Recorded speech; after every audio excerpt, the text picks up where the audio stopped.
Dr. Lowenthal? The lady who'd been waiting for me at the ramshackle airport in Felipe Carrillo Puerto said as she walked up to greet me. It's just Mr. and Reginald, please. Or better yet, just Reggie, like everyone else calls me. Never sprang for the doctorate. I chuckled as I shook her hand. Did Ted not come? No, he is, how would you say, distracted?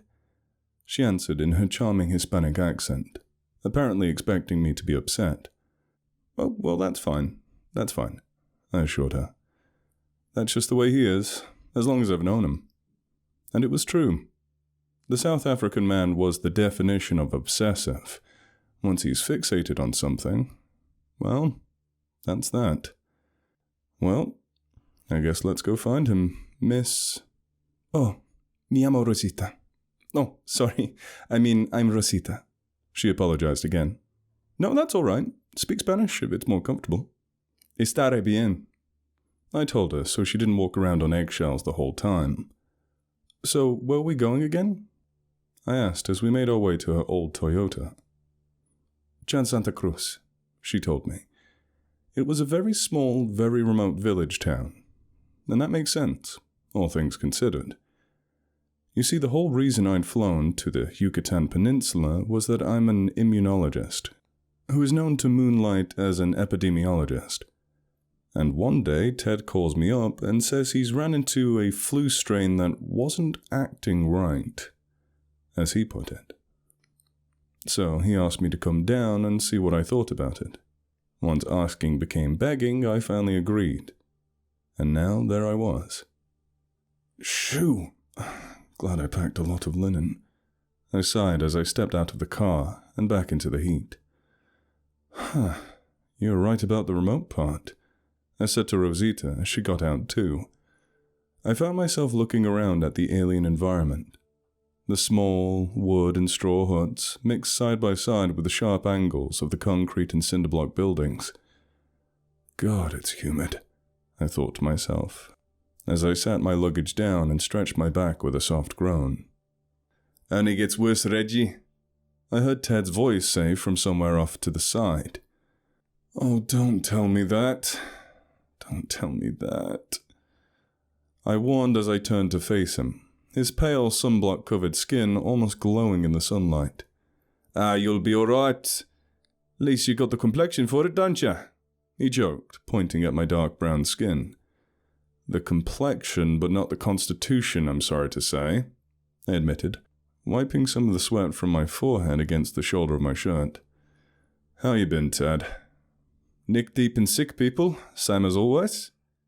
He answered as he reached out to shake my hand. Hell of a nightlife here, though.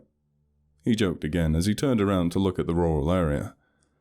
Like a Las Vegas in the jungle, I joked back sarcastically, already anxious to leave and get back to the cool Chicago city life.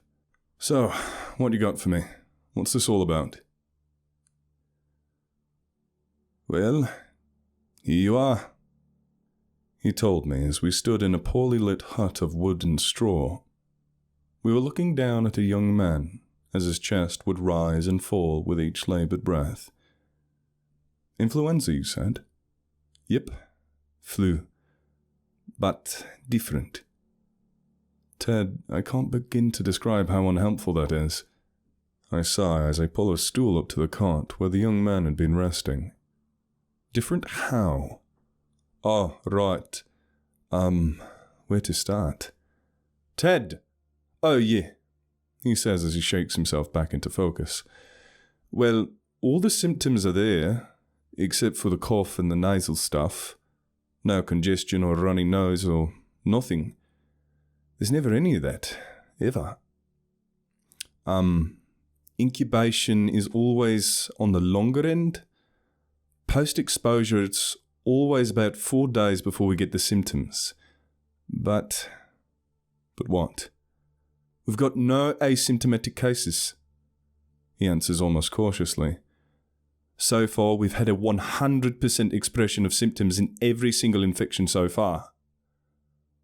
So, flu. That doesn't act like flu, he finished for me. I told you. Odd, right? and it looks severe. And this fellow looks like he'd been a picture of health, and this bug has laid him out. I thought out loud. And the heat, and all the sunlight. Yeah, you'd think that'll throttle the transmission a little, wouldn't you? But it's spreading like it's the middle of flu season in Chicago or around the area. And the weirdest goddamn thing. Not a case in either neighbouring town in either direction. He explained as he stood next to me. And then he had a look on his face. One that told me he'd just thought of something. Actually, hold on.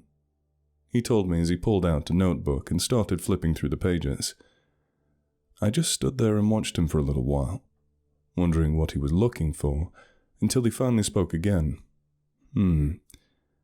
Well, I was worried about that, he said vaguely before stashing the notebook away again. Worried about what? Nothing. I just thought I might have written something down, but I didn't. I'll make a point to remember from here on out in case it helps, he answered, apparently not wanting to let me know what he was thinking yet. Before I could ask him anything else, I was interrupted by a worn-out soccer ball rolling into the hut, closely followed by a young girl who'd been chasing behind it. "Oh, hola, Leta. ¿Necesitas algo?" he said, asking the girl if she needed something. But she just shook her head no and turned to look at me. "Ese es mi amigo Reggie," he told her, pointing at me. "Es un doctor como yo." "Ted, you know I don't... No soy You know I don't have a doctorate." I stumbled back and forth between the two, making the small girl laugh in the process. "Es gracioso, huh?" I asked her as she giggled, to which she nodded her head happily. As I leaned down to introduce myself, I noticed her ear. "¿Qué pasó?" I asked, tapping the area of her ear with a small piece missing from the top. "Rata," she answered with a single word, which was what I expected when I saw it. It's not unheard of if you're sleeping in a poorly sealed-off structure where it's easy for rodents to get in and climb wherever they please. Yahi? I asked, pointing at her left foot, the pinky toe missing from it.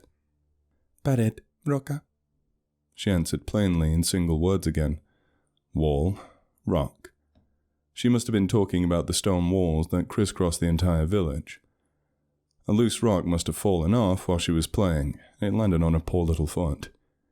Must have been a while ago too, since it already looked to be healed. "¿Dónde están?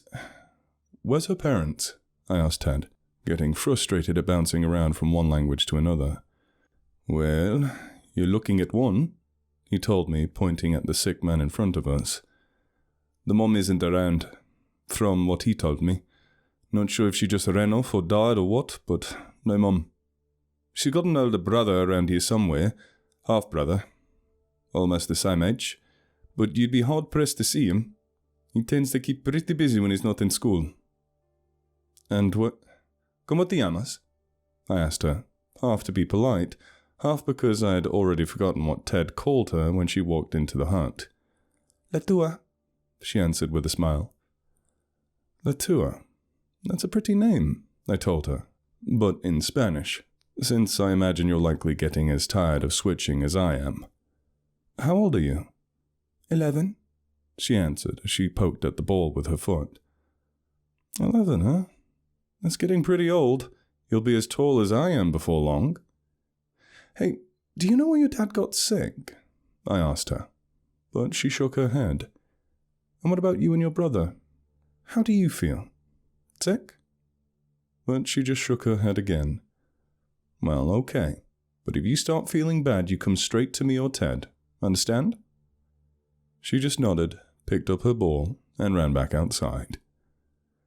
"You'll actually have to settle down and get hitched if you want one," Ted joked when she was gone. "Nah, I love kids, but my work and all that." "And you get nervous and do that weird stutter when you try to ask someone out," Ted added. "How about we get back to the task at hand?" I told him, sitting back down beside the sick man. "Sir, how are you feeling? I need you to tell me everything you can." "Sore. Feels like my bones are sore. Tired. Sad. Very sad. Huh. Hey Ted, you got your mobile lab set up by now, right? I tried to ask, but Ted, the diagnostician, was already ahead of me. Gout test for vitamin D deficiency. On it, he said enthusiastically as he left the hut to retrieve a syringe. I'll be damned. Vitamin D deficiency, he said later after I had already gotten settled in. So, next question. Why? You said he wasn't eating regular, right? Yeah, but that wouldn't account for the levels that low so fast. Except, he has been staying out of the sun, he said as he sat down next to me. I don't think so. His levels still wouldn't be that low yet. You said he's been avoiding direct sun for the last couple of days, but before that he was still out in it. He would have not been getting sunlight for a lot longer than that, I think, right? Yeah, I guess you're right. So then, where's the vitamin D? Ted asked back. Where is the vitamin D? I repeated, thinking out loud. Hey Ted, have you... Yeah, here you go. He interrupted, knowing I was about to ask, and handing me the folded up piece of paper that mapped out the spread of the infection. So, let's see. Looks like... Okay, so that's north, right? I asked when I started noticing something. This is across the street from the hut we're in. Yeah. We've been using the huts for quarantine, Ted answered as he looked over my shoulder at the map. So then this would put our guy as our patient zero, right? At least for this town. Seems so, but that's the thing. That girl Leta, she was cooped up with him and nothing. Which doesn't track for how catchy this bug is. He sighed, leaning back and putting his hand on the top of his head. Frido, the brother, hasn't caught it either, but he stays across town near the shop where he works. So that makes sense, but not her. Could she have been asymptomatic? You'd make her the only one so far, but I doubt that. I really doubt that. Ted said as he took his straw hat off and ran his fingers through his short blonde hair. It'd be strange. I'm going to see what I can figure out tonight, but in the meantime, do you have any D supplements? I asked, gathering my things up. I brought a little in my odds and ends box, but not nearly enough for everybody. Okay. Well, I doubt they got an overabundance of trout around here. Oh, okay, they have soybeans here, right? That's something. They have mammal livestock, and chickens are every damn where, so that means eggs. I thought out loud, brushing a wandering chicken away with my foot as I looked around the town. Okay, Rosita, where the hell... I am here, she suddenly said, almost popping up out of nowhere. Oh God, scared me a little there, I mumbled. Okay, we'll need your help. Can you get the word out? During the day, make sure the sick are moved out into the sun for an hour or so. But I also want them eating things made from your soybeans. Make them scrambled eggs with milk. Pasteurize the milk first. No point getting them sicker off of raw milk. The vitamin D deficiency is likely making them feel a lot worse than they really are, so let's at least fix that if we can. Get them feeling a little better whilst we look into what this thing is. Yes, sir, she said as she left and began gathering the people behind her as she went. You know, I could have done that, Ted said as we both watched her leave. Yeah, but they're more likely to listen to her. Sometimes in these situations, familiarity goes a lot farther than credentials. I don't think they'll be as receptive to your translucent white arse and broken Spanish as they would be to her. Hey now, that's... Yeah, all right, he huffed, giving up trying to argue. By the time the sun went down, I'd been moved into a small house across from the hut. I wasn't too upset about that, since it was fairly close to the only general store in town. As I sat at a small folding table in a small folding chair, I heard a sound behind me like the shifting of feet on gravel. I spun around to see... Oh, Leta, right? You scared me, I said with a little sigh, giving my racing heart a few pats to calm it down. Are you alone? Have you been staying here by yourself? Si, it's okay, she said, surprisingly in decent English. You speak English? I asked as she sat a basket of vegetables down onto the table in the middle of the room. Ted said, I pretend to not. It's funny listening to Ted try to speak Spanish. His accent makes it even better. She interrupted, pulling a large kitchen knife out of the crudely made drawer. Should have known. He's always been easy to mess with, I thought out loud. Hey, come here real quick, I said, waving her over, as she tried to pick up a sweet potato from the table. How do you feel? Tired? Dizzy? Headache? Anything like that? I asked as I checked her eyes with the light from my pocket. Blink a few times for me, please. Does that hurt at all? No, I feel fine, she answered, shaking her head a little before returning to the table. Have you been sick at all? Cough, soreness, anything like that? No, I do not think so, she said after thinking for a few seconds. Am I supposed to? Well, no. It's just that it seems a little strange. Never mind. So, where do you learn to speak English? I asked, changing the subject. From school, she told me as she continued to chop vegetables. Almost all the children here can speak English. The adults cannot. Except for the Rosita lady. We use it as secret language so our parents don't know what we're trying to say to each other. But we have to be careful around her. What are you working on? Oh, I'm trying to figure out the R note for this virus, I answered without thinking. The huh? She asked, sounding understandably confused. R what? Oh, R note. Come here, I'll show you.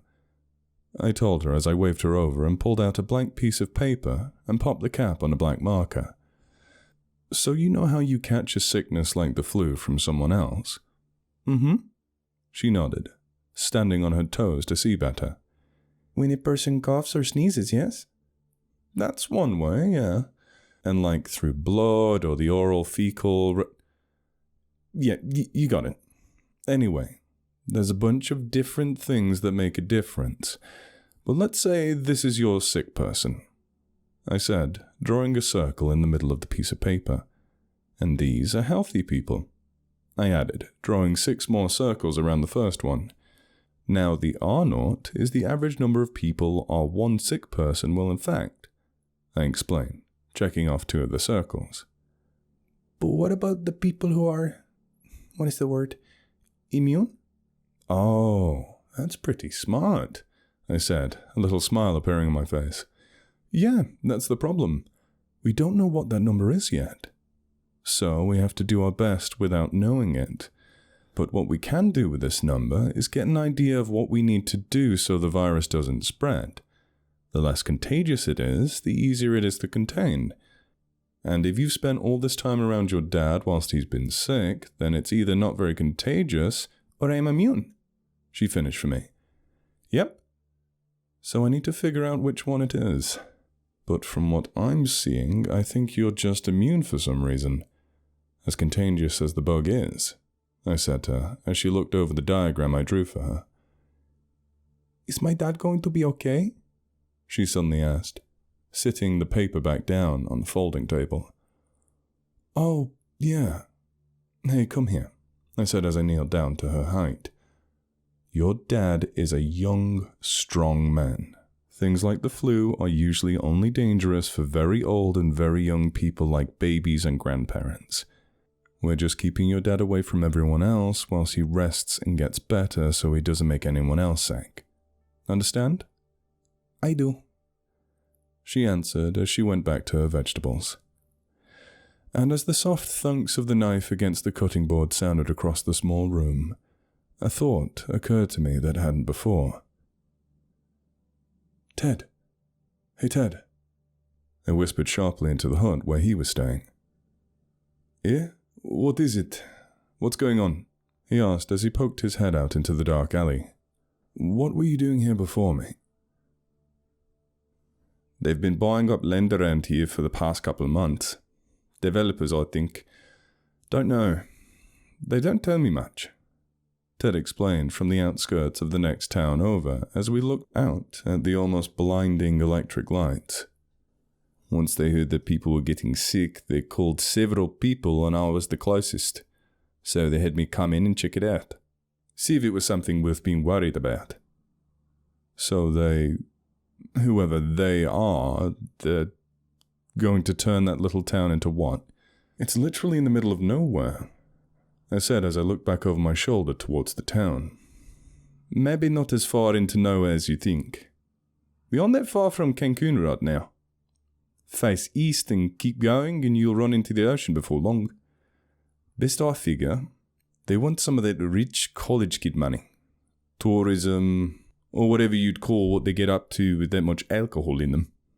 Ted explained as he walked up beside me. I imagine once everyone back in town feels better, they'll come in, run most of them out, and tear up most of what's there to build whatever it is they think is going to turn the highest profit. He said with a heavy sigh. You know, they have their own mine statues and runes around here too. I bet they'll steal those and hawk them off to some collector. Yeah, but Ted, you know there's nothing we can do about stuff like that, right? We fix sick bodies, not sick souls. People are going to act the way they always have. Yeah. I know. Come on, let's get back before more of that preacher starts coming out, he said, chuckling as he led the way back down the path. How's your dad anyway? Oh, you know him. Probably outlive us both. He joined a senior T-ball league. They've been talking about making him wear ankle weights to make it fair for the rest of them when he's running bases. Ha! Yeah, that's about right. Ted laughed as he stared up at the star-speckled night sky. I mean, it's slow going, but looks like it's working. Ted said to me a few days later, once everyone had started doing what I said. We didn't know if it was the food or the sun, or if the quarantine had done some trick, and that the virus had run its course. But within a week, barely anyone in the village had so much as a headache. And Ted was right. For most of the time I was there, I hadn't ran into Letua's brother Fredo until him and their dad came up to thank me for my help on my last day there. He seemed a little bit standoffish, not a fan of eye contact. I imagine the dad made him come, and he wasn't the only person. From the edge of town, an old man I'd only heard of but never seen. His short stature, deeply tanned leathery skin, and paper-white hair making him look the part to a T. Ted told me there was an old shaman that kept mostly to himself and liked to stay near the ancient Mayan ruins. Instead of saying anything, he just opted for a small nod before slowly turning and shuffling back towards his hut at the edge of town. His stark white ponytail swinging quickly back and forth with each step. Not much for conversation, is he? Ted joked, popping up behind me out of nowhere. How the hell do you always sneak up on me like that? I asked as I tried to let my heart slow down. I don't, you're just jumpy. Started to think your peripherals aren't so great. Guess glasses can't fix that, huh? He laughed, waving his hand next to the side of my head. Anyway, car's picked. You ready? He asked, sitting down on one of the stone walls to scratch his ankle. I am, but what about you? I asked back, noticing Letua hovering around my legs. Oh, well, I want to get some of these samples back to a decent lab. So I'm waiting for the paperwork to clear. He answered from his place on the wall, putting air quotations around paperwork. Looks like I'll be hanging around for a while. Oh, well, all right. If anything comes up, you let me know, you understand? I said before turning to face Letua and her brother. You take care of your sister. Your dad would appreciate it. I told Fredo in Spanish before looking down at Letua. And you, I said as I kneeled down in front of her, you might have what it takes to be an immunologist just like me. So here, I'm going to leave this with you. I went on, taking a book out of the backpack sitting on the ground beside me. It's a textbook from when I was in school. Probably out of date by now, but it's somewhere to start you off if you decide to, okay? Sí. Gracias. She said as she took the book with a big grin on her face. After that, we all said our goodbyes, and that's where the story draws to a close. If you want a happy ending. But that would prove to be barely anything more than the beginning. Near 1 year later, I'm walking in from another catastrophe of a first date, dragging my feet along the carpet of my cluttered and messy home, to find a letter in the stack of mail from my landlord about why he still hasn't fixed the broken rails on the fire escape. But before I could read this month's excuse, the phone I had accidentally left behind in my hurry to leave was in the middle of ringing itself off the kitchen counter. Once I got to it, I looked down to see a number I didn't recognize. An international number. "Hello? Who's that?" I started to ask, but was cut off by a frantic voice on the other end. Hola, hola, Reggie? I heard someone familiar shouting at me through the speaker. "Who? Wait, Latua? Is this Latua?" I asked once the memory came loose. "Sweetie, what's the matter? What's—" Ted, we can't find Ted. She interrupted before I could even finish my questions. "What do you mean you... Why is Ted still there? It's been a year. What do you mean you can't find him?" He never left. She answered shakily. When you left, he stayed behind to help stop the people with the machines, and now we can't find him. And... She stuttered at this end, like she didn't want to tell me. People are sick again. My dad? Reggie, please help. I don't know who else to ask. "Latua, honey, I'm packing a bag right now. Look, just don't do anything dangerous. Do you remember what we did last time? Keep the sick separated. Give them the same foods, soybeans, milk, eggs, and sunlight. Keep your nose and mouth covered. Don't touch your face. Wash your hands every chance you get. I'm on my way to the airport right now. Just be careful." "Where's my goddamn passport?" I grumbled as I threw various books and folders and clothes out of the way. "Son of a bitch, they're all connecting," I complained, simultaneously searching flights on my phone, trying to stay calm but not being able to take my mind off of what she just said, or the sounds of the town in an uproar in the background. I was a nervous wreck the entire flight. Or flights, connecting.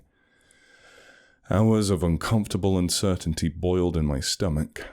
I pretty much ran off of the plane once they let us up, ready to start trying to find my way back to the small town in the middle of nowhere.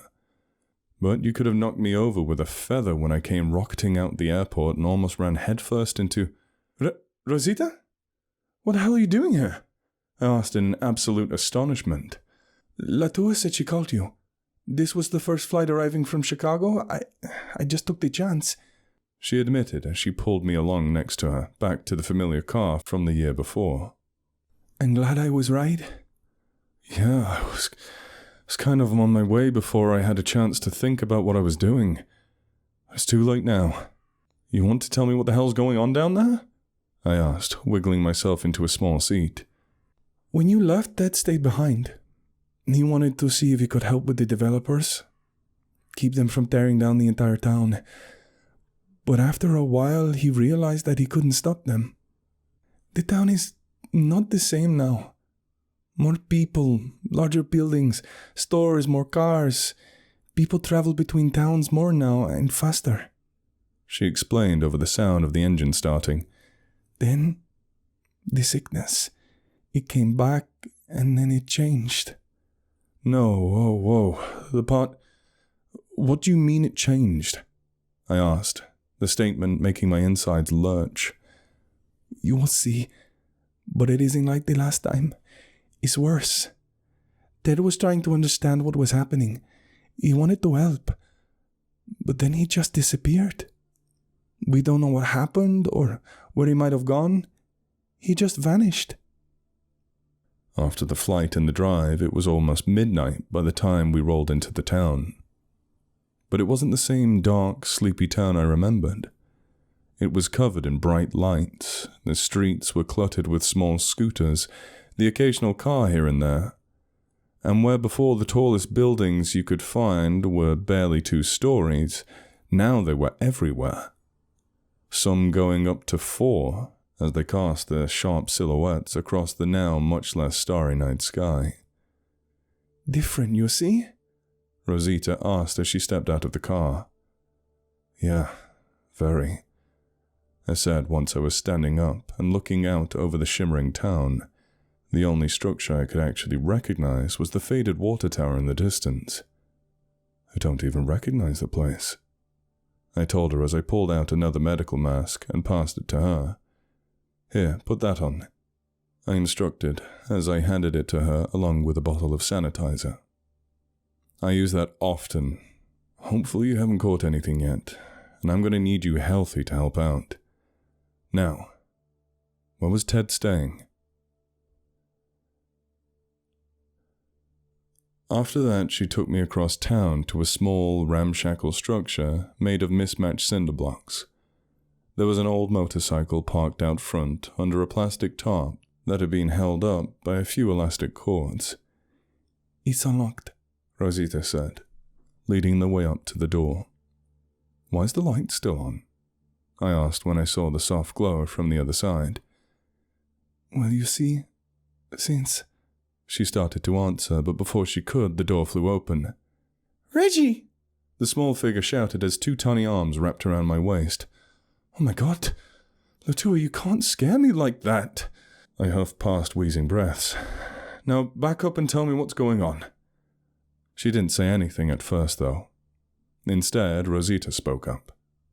"As I was about to say, she decided to stay with him when her father... There was an incident with the developers and he passed away. Frida went to stay with the shaman. He found comfort in learning the old ways of the Maya from him.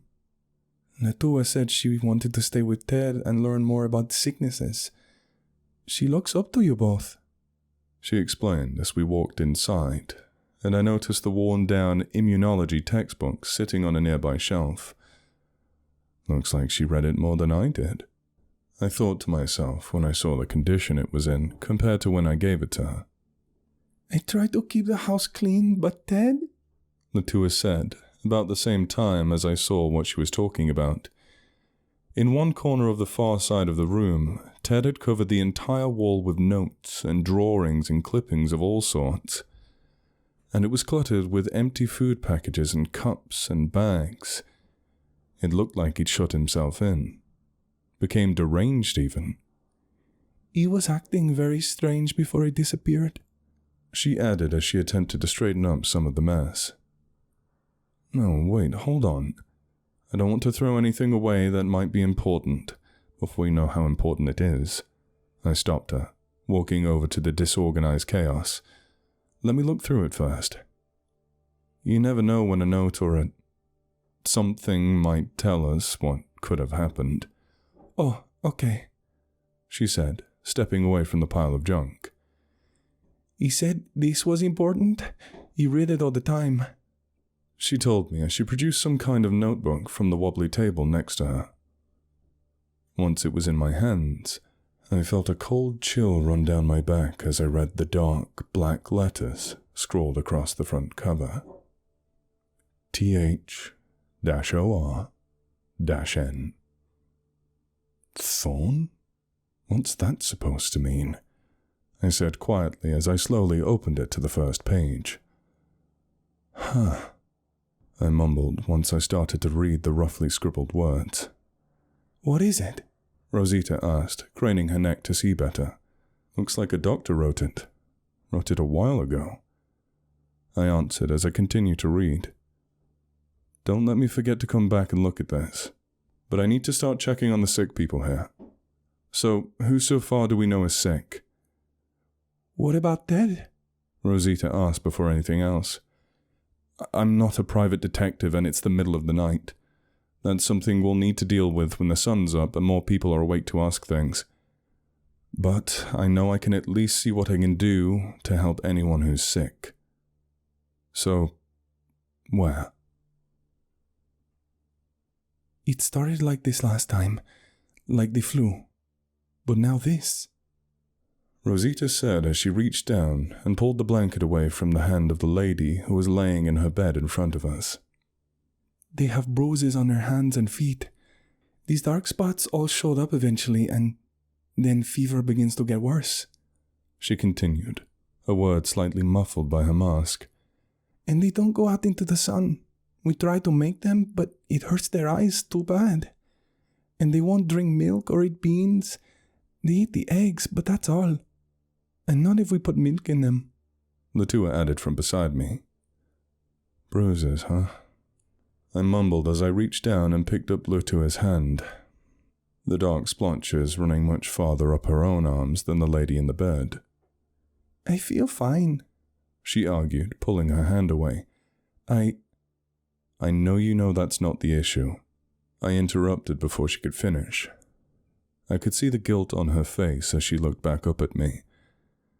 You don't have to feel sick to make other people sick. And we still don't know what the R-naught is for this, especially now. You need to stay back and... But I want to help. I can help. She tried to argue before going quiet. You can help by making sure you don't make anyone else sick. I told her more sternly than I'd ever spoken to her before, which I wasn't happy about. She'd lost her dad. Ted vanished into thin air in the middle of another outbreak, and her home was changing around her so fast. Look, I know you can help, but you know you need to wait until we're sure you can't spread this anymore, right? Okay, she agreed, her voice shaking so much it made me want to cry. Rosita's going to go with you back to Ted's. I'm going to check some temperatures and take some blood from a few people. And then I'm going to come back and we're all going to use Ted's lab to learn more about what's going on here, okay? You can even help me if you want, alright? I asked, which seemed to cheer her up a little. Once she finally agreed, she took back off to Ted's house with Rosita close behind. Okay, 2 houses over, 1 house to the... I started to say to myself as I left the first home and tried to figure out which way I needed to go to get to the next one. But I found myself almost running headfirst into a couple of men standing in the way. Even at a glance, I knew they didn't belong there. The brown cargo pants, combat boots, and black polo shirts gave away that they weren't there to buy me a drink and welcome me to town. "This way," the one on the right said in perfect English. Just from that, I knew he was American, and as he turned, I caught a glimpse of the pistol on his hip. So I decided to not make a fuss about it, and go along with the guy with the gun. With one in front of me and one behind me, they walked me several streets over to what seemed like the tallest building in town, a vintage pearl-white Cadillac parked out front. Then they opened the door and shoved me inside.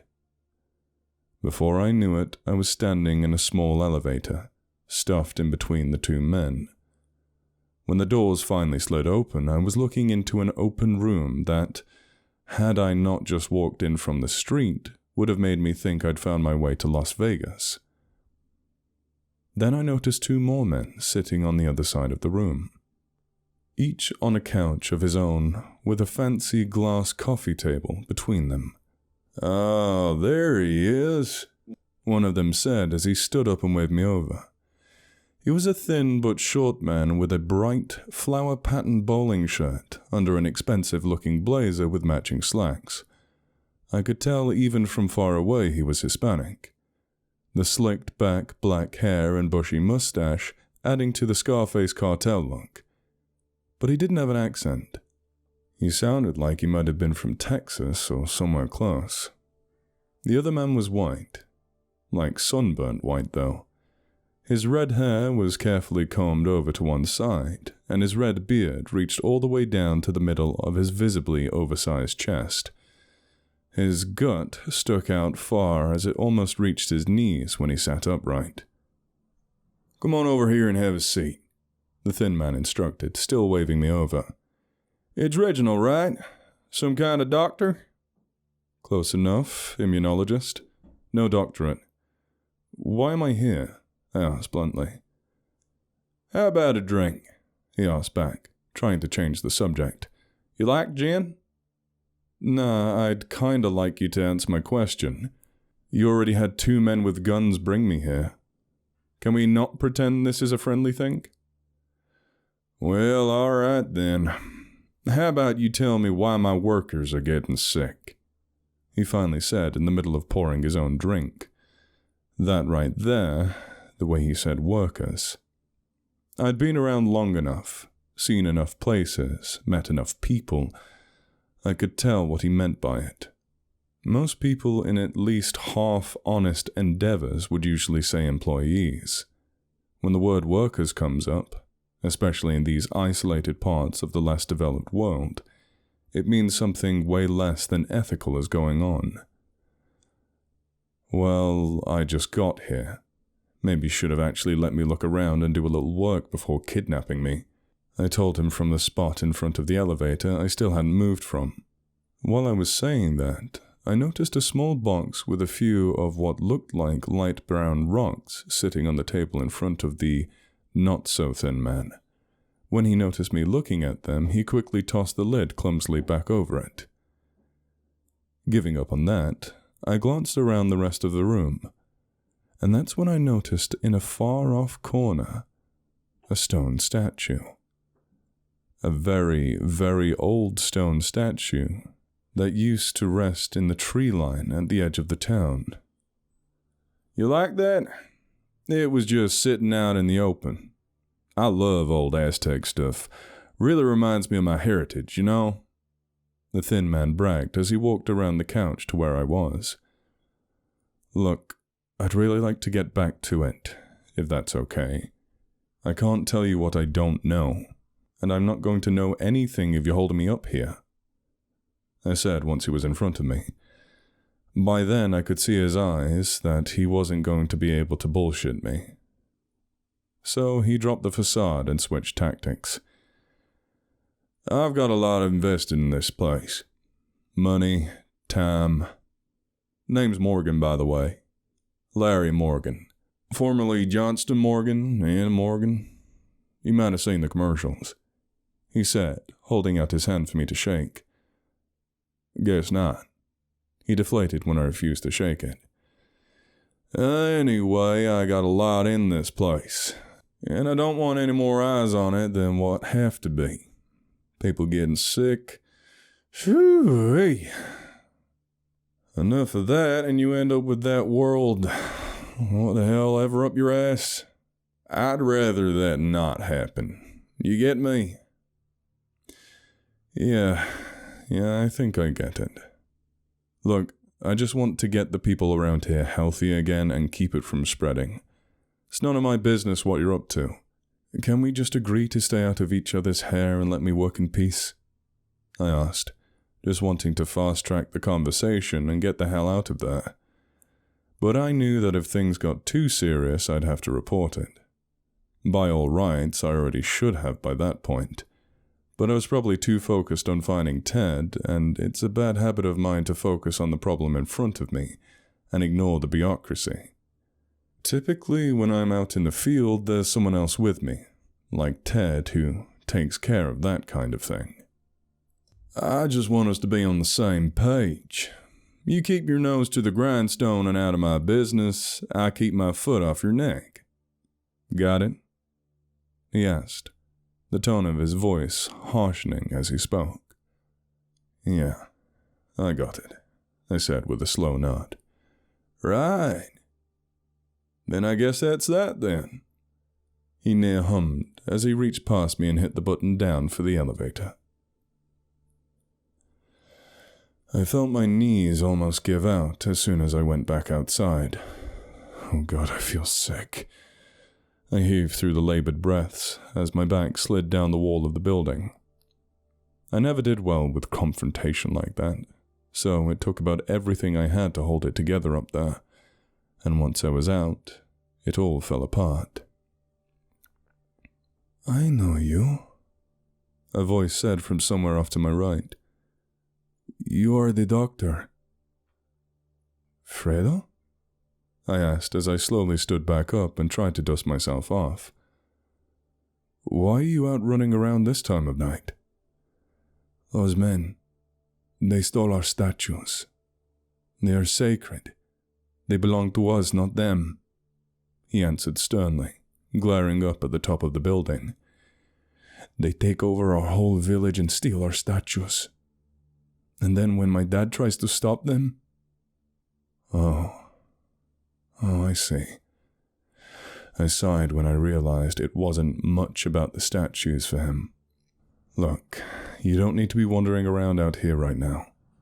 Get back inside and let me try to figure this thing out. Stay away from the sick people. Keep your face covered and your hands clean until you hear me say otherwise, okay? After hesitating for a few seconds, he finally turned around and ran back off in the direction he came from, a faint glimmer of light bouncing off of the gold-colored bracelet on his wrist. Okay, I have a few stop touching your face. Samples, I said when I walked into Ted's house and saw Rosita rubbing her eye with the palm of her hand. Come here, I told her, pulling my light out of my pocket. Let me see your eyes. Blink a few times. That hurt? I asked as I looked them over. No, just tired, she answered as I clicked my light off. Okay. Well, I have my samples, so... I started to say, but she cut me off. About that, I wanted to tell you earlier, but... The lab, she said, her voice trailing off as she spoke. Oh God, what now? I groaned when I heard the tone of her voice. Someone tore the lab all to hell. I sighed once I was standing in front of a chaotic pile of destroyed equipment. We couldn't agree who to tell you, Leta admitted in a shaky voice from behind me. Well, this sucks, I complained, scratching my head as I looked around the ruins of Ted's once well-equipped travel lab. Gotta be something, I thought out loud. Then I noticed, sitting seemingly untouched in the corner of the room, Ted's optical microscope. The SEM was in pieces on the floor, but the optical was just fine. I guess because it didn't look like what most people think of when someone talks about microscopes. It looks more like something you'd see some kid use to make videos for the internet, but they've changed a lot since my days in school. What is it? Leta asked as I walked over to it. You found something? Yeah, it's not much, but it's something.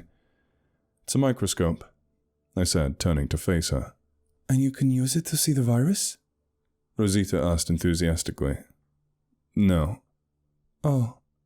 She sighed, her shoulders drooping a little. Viruses are too small. You can't see them with optical microscopes. You need an electronic microscope like that pile of scrap on the floor over there. But you can see the cells with this one. 1,000 times magnification like this one has. We can tell infected cells from uninfected cells. That's better than nothing, I explained. Oh, Leta, ever had a nasal swab before? A nasal... No?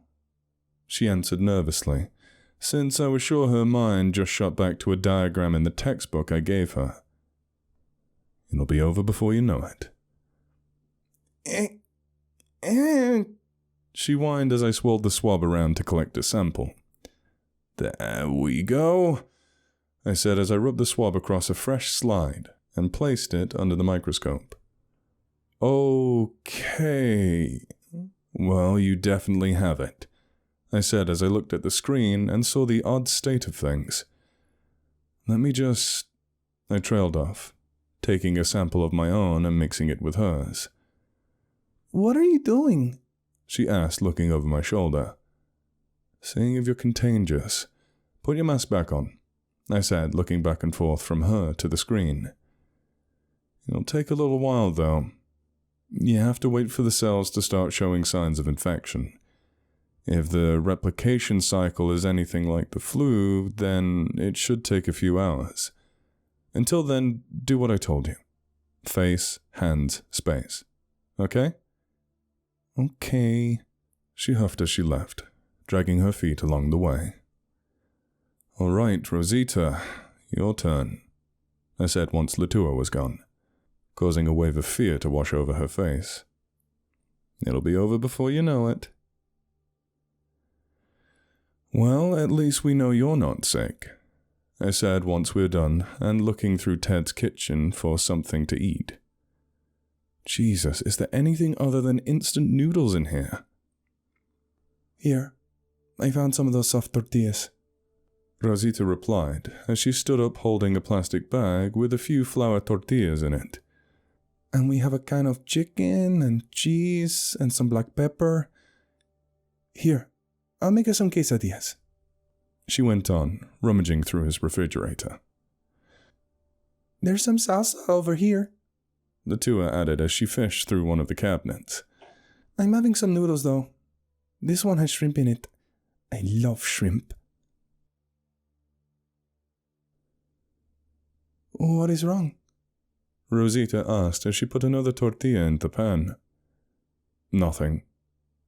Everything, I answered, watching Leta click a DVD into one of those portable DVD players you hardly ever see anymore, as I absent-mindedly rubbed sanitizer over my hands. I don't like that I can't make things add up. What do you mean? She asked, poking at the pan with a spatula. I don't know. I'm better at charting stuff out. That's why I can dip my toes into epidemiology. But this playing detective isn't my thing. Nothing seems like it's fitting together, like it should, and I can't figure it out. I tried to explain as best I could. What are you watching over there? I asked Leta, trying to steer the conversation towards something else, something less frustrating. Silencio de los corderos, Silence of the Lambs, she answered absently. Yeah, I knew what it was when you said it in Spanish. Why are you watching Silence of the Lambs? I sighed over the sound of the box snapping closed. I like scary movies. It's fun to be scared. And I like the way Dr. Lecter talks. Don't you think that's a little graphic for you? You know, at your age? I asked her as the light from the menu illuminated her face. No, I don't, she started to say, but I stopped her. Hey, pause that. Come here for a second, I told her, pulling the small light from my pocket. Let me see your eyes. What's wrong? She asked me nervously as I examined her. Maybe nothing. Let me see your hands, I told her as I looked at the bruises that were already noticeably darker than they had been before. How are you feeling? Still fine. Can I watch my movie now? She asked, annoyed by all the poking and prodding. Yeah. Just tell me if you start feeling sick, I instructed, letting her go so she could skip back to the DVD player to start her movie. Picking up a small, crude toy along the way that I remembered from my last visit. She never liked being very far from it. Something that belonged to her mum, she told me. Hey, Rosita, I said, waving her over from the stove. Do her eyes look lighter to you, or am I just seeing things? Maybe a little. But they say she always had lighter eyes than the other children. From her mother's side, I think. She answered before returning to the stove. Anything I can do? I asked her. I'm so used to living alone, it feels kind of weird having someone else cook for me. No, it's okay. These are easy to make anyway, she said without a second thought. Where I grew up, the women are expected to cook. It would feel strange for a man to help. She added when she saw the look on my face. You kind of remind me of my grandmother. She was real old school like that. Wouldn't let my dad anywhere near the kitchen when she was in it. I said more to myself than anyone, but she was still listening. What was she like, your grandmother? She asked as she sprinkled some of the shredded cheese onto another tortilla. Well, if I had to make it easy to understand, you ever watch those old Tom and Jerry cartoons? That old black lady who'd be in there from time to time? Well, that was just about her. She grew up down south during the Jim Crow days. Who is that? Jim Crow? Rosita asked. Nobody. There wasn't a person named Jim Crow. That's something they used to call colored people back in the day. And there are a bunch of laws that they passed to keep us separate from white people. The Jim Crow laws. I guess it shows my age I even say colored, I said with another laugh. Anyway, she had about enough of that and took off up north. Wound up in Michigan, and that's where she had my dad. That's very interesting. What made you do what it is you do now? She asked as she continued messing around with the stove. I think maybe what sparked the interest was when I was a kid. I got sick. Bad sick. And when my mum told me I had to stay home from school and I asked why, she told me to keep from getting other kids sick like I was, I said as I leaned back in my chair. Had to stay home almost a week. And while I was piled up on the couch one of those days, this documentary about how sickness and the immune system works came on. And I remember thinking how amazing it was something like that was going on inside my body whilst I was watching. Oh, I see. I wish I found passion like that when I was a child. She sighed as she brought the plate of quesadillas cut up into small triangles over to the table. Leta, food is ready. Hey, come on, come eat something. You can watch your creepy serial killer movie when you're done, I told her, who had her nose a few inches from the tiny screen of the DVD player. Okay. She groaned as she stood up from the padded mat on the floor and walked over to the table. If Ted could see me now, I thought out loud, as we all ate the simple meal Rosita had made for us. Why is that? She asked curiously. Oh, no, it's just he always joked that I'm a family man perpetually without a family. I've always been good with kids, always liked the idea of having one or two, but whenever I try to get to that point, if it's not one thing, it's another, I guess, I explained with a dismissive chuckle. Ted's always making jokes like if I ever end up sitting at a table eating a family dinner, the world's gonna end or something. This does feel very comfortable, now that you mention it, all things considered, Rosita said with her own soft laugh. We need to get serious when the sun comes up. Serious about finding out what happened to him. God willing, he's okay. I sighed, which made the whole room go quiet as we continued to eat in silence. Ted! Ted, can you hear me? Ted! I shout out into the tree line the next day as I walk down the dirt road on the edge of town. Ted, it's too hot to be walking around out here all day looking for your goofy white ass. Ted, god damn it! Can I help? I suddenly hear Latua ask as she comes running up beside me. Aren't you supposed to be inside right now? I asked back once she reached me. You know, in case you're contagious? There's nobody else here, she said, looking up and down the desolate road. Why can't I help? Okay. I gave up with a sigh. Just stay close. I don't like you out running around with those folks around, I told her, nodding toward the tall building in the middle of town.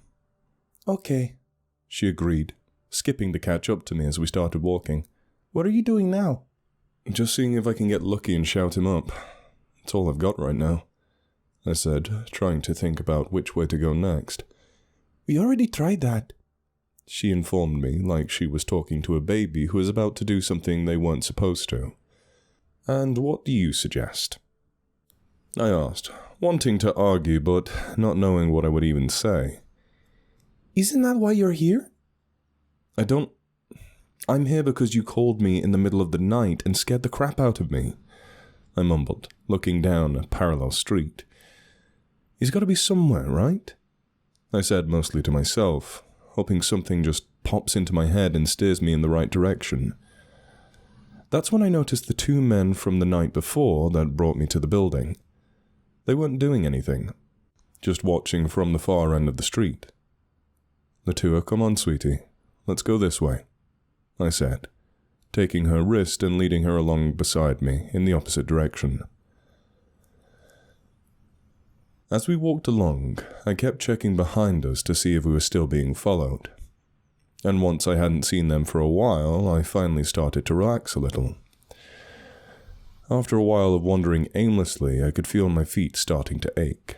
So I found a large rock and sat down on top of it to rest a bit. "What are you doing?" Leta asked as she climbed up on the rock that was more like a boulder to her. "Taking a break. I'm old. My legs are gonna fall off if I don't be careful." "You're not that old," she laughed, hopping around on the rock behind me.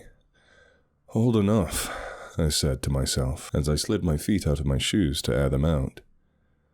"So you like scary movies, huh?" I asked back to her as she played around. "I do. They scare the other kids, but I like them. The medicine man tells the best scary stories too," she answered. I see. Well, you want to know something interesting?" I asked, pulling the notepad out of my pocket. "You're named after a flower from Chile." "What's interesting about that?" she asked, peeking over my shoulder to see what I was doing. "It's just a flower." "It's not just a flower. It's a very poisonous flower. It hangs upside down like this," I explained as I sketched it out onto the notepad. "Some people call it the flower of the witch." "Oh, that is interesting," she said excitedly as she took the finished sketch from my hand. "How did you know that?" "My mum. She used to love flowers. Kept all kinds of them, especially exotic ones. She used to have a latria shrub when I was a kid. She'd always tell me to stay far away from it," I told her, glancing back over my shoulder at her and catching a glimpse of the bruising on her wrists. "Hey, let me see your hand," I told her, and I stood up from my own place on the rock. "What is it?" she asked, sounding a little nervous as she held her hand out. "Oh, hell. Come on. Back to the house." I sighed when I realized that the bruising on her hand had begun to work its way up her arm and get darker in the process. "No, don't argue," I interjected when she opened her mouth to say something. "Just come on. We need to take a look at this." Where is she? "Rosita? You in here?" I called out as we walked into Ted's ramshackle house. "Oh, there you are. Hey, can you do me a favor? Can you go check on some of the infected people around here? Specifically the bruising on their hands and feet. See if it's gotten any worse. Please." Noticing the urgent tone in my voice, she left as soon as I was done talking, not even wasted time to nod. Once she was gone, I brought Leta over to the table and put her arm under the light. As I examined it, I started to notice a distinct pattern was beginning to form. On the top of her hands and feet, there seemed to be something like an upside-down stick figure. Then up the arms and legs was something that seemed familiar. A dark line running vertically up her arms and legs with alternating jagged points outcropping from the sides. "These don't hurt, do they?" I asked, poking the surface of one with the tip of my penlight. "No, I'm okay," she answered casually, as she watched me investigate the strange lines running across her skin. You're sure?" I asked when I looked up and felt my stomach lurch. "Nothing feels off?" "No? Why?" she asked back, now starting to sound a little nervous herself. "Let me get a closer look," I told her, sitting upright as I clicked my light on and aimed it into one of her eyes that had now taken on a bright, violet hue. "Blink a few times. That hurt any?" "No. What's wrong?" she demanded as she pulled her head away. "Well, here," I said, handing her a small portable shaving mirror from my bag. "You sure your eyes don't sting or burn or anything? Because that's not normal." She didn't answer, though. She just stared at herself in the mirror, transfixed by her reflection. We both sat there in silence for a while, until Rosita came bursting through the door, out of breath, her phone clutching tightly in her hands. "We have... You need to see..." she told me as she handed over the phone. She'd taken pictures from the people she'd visited, and they all had the same markings. "And they all have very high fevers. One of them told me she was hallucinating. Another was rocking back and forth, singing strange songs. I don't know what to do, so I came back here." She continued to frantically explain as she tried to catch her breath. "Yep, that's it. I'm calling my friend at the CDC. She's got a line to the World Health Organization. She needs to get some people down here way more qualified to handle this shit than I am," I said as I rummaged around the room for my phone. I barely got it out of my hand before the 2 men in black shirts came storming in and snatched it out of my hands. "Hey, what are you? Sit your ass down!" One of them shouted over Rosita as she attempted to figure out what was happening. "You two just stay here," I told them as I felt myself being snatched out of the house. "I mean it. Stay." It didn't take long before I found myself standing in the top floor of the building again, both hands cuffed in front of me this time. "What did I tell you?" Morgan, the thinner of the 2 men from before, asked. "Keep your mouth shut. No outsiders. Ain't that right?" "Don't cap. There's some weird shit going on with whatever the people have around here, and if we don't get ahead of it right now, then—" "I said," he shouted over me. "No. I know how you doctor types like to freak out over any little cough and cold. But I got too much sunk into this place and too many things that I can't have the outside world snooping around looking through all my shit." He went on as he strolled over to the bar and started pouring himself a drink again. "This place is like a gold mine. Like, really. It's a gold mine," he said, tossing a small black and yellowish rock over to me. "That there in your hands is gold ore. All over the damn place around here. The old ruins all over the place, granite. That's usually an indicator for what we're starting to look for.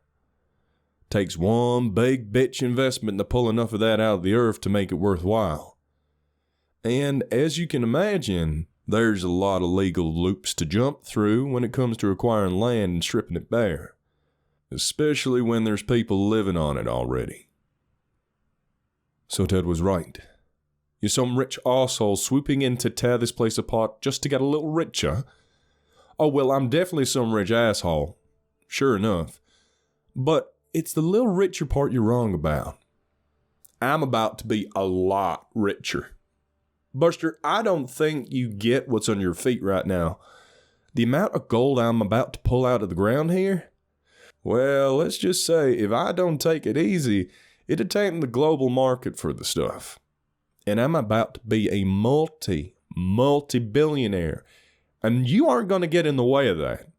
So you're going to get back in that little house of yours. You're going to sit your ass still, and you're not going to cause 1 ounce of trouble. And then when whatever this cold is that's going around clears up, you're going to sign a very airtight NDA and go on about your way. We understand each other?" he asked as he flopped down on the couch and took a sip of his drink. "You've kind of got me in a corner here," I sighed as I held my cuffed hands up. "What the hell else I can do?" "That's the spirit. You two, go take him back down there and make sure he don't leave the house," he instructed the 2 men who brought me there. And then, right as we turned around to leave, the elevator binged. As the doors slid open, the other, larger man from before stepped out. This time he was sweating like he just ran a mile, and had this glazed-over look in his eyes, like he was on the verge of passing out. And that's when I saw the dark markings peeking out from under his sleeves as he walked by. Not saying anything, I just got into the elevator and let the doors close behind me. "Okay, gentlemen, to the house," I said once we were on the other side of the front entrance, my frustration manifesting as humor, since there wasn't much else I could do at the time, which earned me a hard shove in the right direction. I think we're grounded, I sighed as the last shove pushed me through the front door and into Ted's house. What happened? Leta asked as the door slammed shut behind me. Are you okay? Rosita added as she ran over to meet me. Well, I'm not dead, but we're not in a great spot right now. They aren't letting us leave the house until whatever it is they're up to is done. Sounds like he put the cart before the horse and started building up his operation around here before he went through all the right legal channels, and he doesn't want me gumming up the works by calling in outside help. I explained as I checked through the crack at the bottom of the door to see where the two men were standing. Right up on the damn door, I mumbled to myself when I saw the two sets of boots just inches away from the crack. What are you doing? Leta asked as I walked by her. Going to check on that slide, I told her as I heard her behind me trying to keep up. Going to check if there's any sign of infection. Wouldn't they be dead by now? Rosita asked when she caught up with us. Nah, shouldn't be. People tend to be surprised when they find out how long cells can live outside of a body in the right conditions. But even if they were dead already, you'd still be able to tell if there was any sign of infection at work, I explained as I walked over to the microscope and turned the screen on. Well, looks like you're not contagious. Or at least, not when we took the sample you weren't, I told Leta, pointing at the screen. Still isn't making me any less nervous about the violet eyes and creepy marks. Actually, come here. Ow! Ow, ow, ow! She complained as I made a small, shallow incision over one of the markings. I know, almost done. I just need a tiny bit of skin, and there, I said as I sat the slide I'd wiped the small sliver of bloody skin onto a fresh slide. Here we go. Wasn't so bad, was it? No, my toe was a lot worse, she answered, glancing down at her left foot as I dabbed the remaining specks of blood away and put a small band-aid over the spot. What are you looking for? She asked as she walked over to where I was at the microscope. I want to see what those markings are. As dark and clear as they have to be about the same depth as your average tattoo, I told her as I put the slide in place. See, the epidermis is pretty transparent, and it's always getting removed or replaced, and the subcutaneous layer is full of fat cells and blood vessels. But the dermis is pretty stable. That's why good tattoos last long and are so sharp and clean, and why bad ones tend to fade away or blow out. I have a friend back in Chicago who's a tattoo artist, I added when I saw Leta and Rosita both give me weird looks. Well, what do you see? Rosita asked as she stared at the screen. Thrombocytes. Platelets. It looks like the markings are made up of a very dense accumulation of platelets. And... hold on. Leta, where's that notebook you showed me? The one you said Ted was looking at. I think it's here, she said to herself as she left the room and returned a few seconds later with the journal. Here it is. Okay, let's see what the page was. I thought out loud as I flipped it open. And that's when I found it. THORN. Thrombosic orthoneurosis. Thrombo what? Rosita asked, craning her neck over my shoulder to see the words. Hold on. I'm seeing what this says, I told her as I scanned across the pages. Whoever this was, when they were here, this was here. He ran into the virus too, and it sounds like it was closer to the strain we're dealing with now. See, the thrombostic part is talking about all the platelets. They always make the same pattern, I said, pointing at the markings on Leta's arms.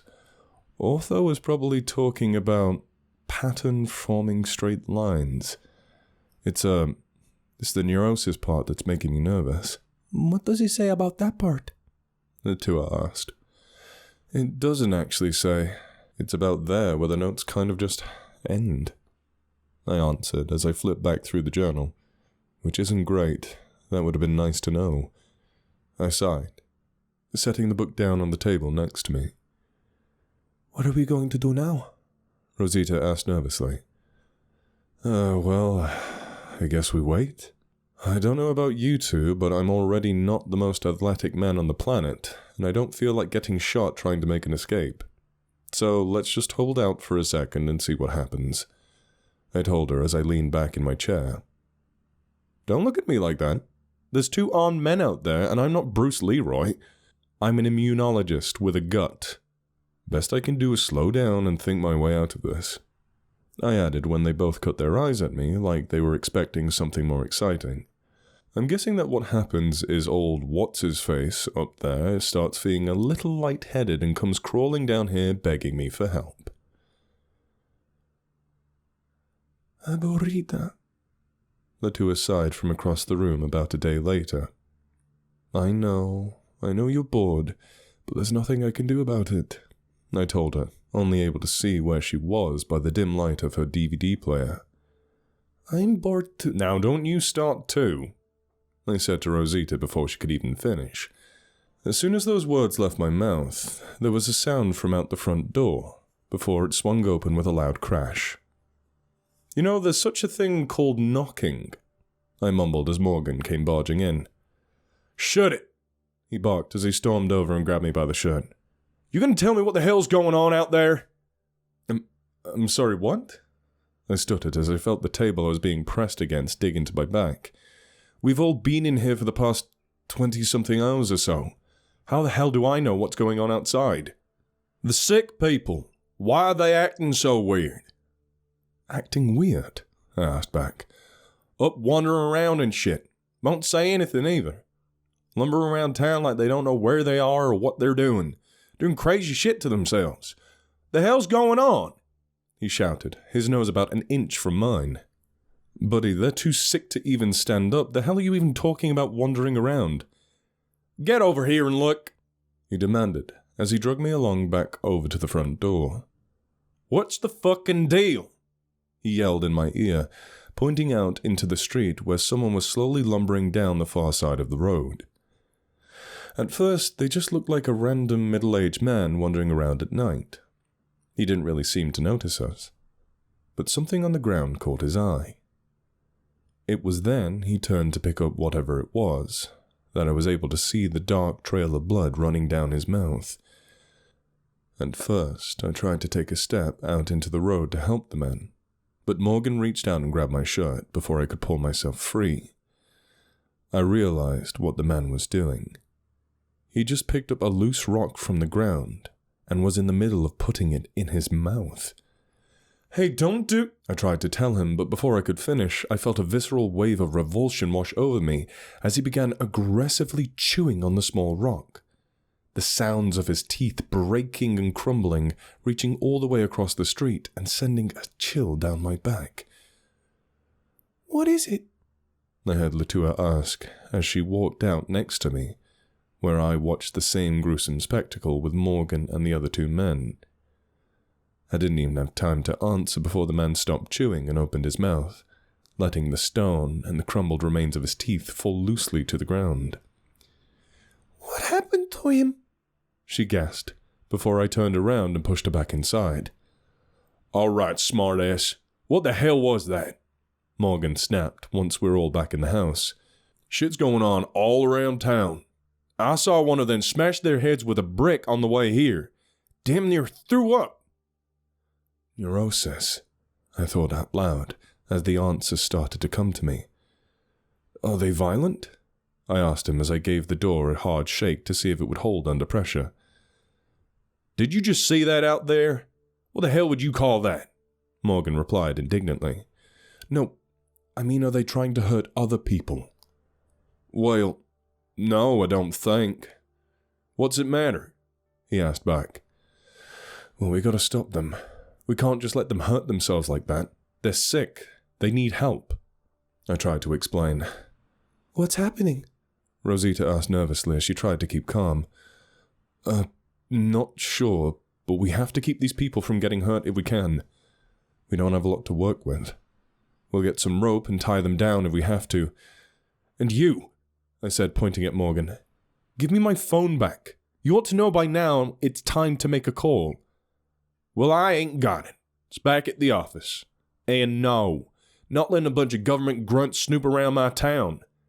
It's not your town, Leta suddenly shouted, snatching an empty DVD box off the nearest table and whiffing it at his head like a ninja star.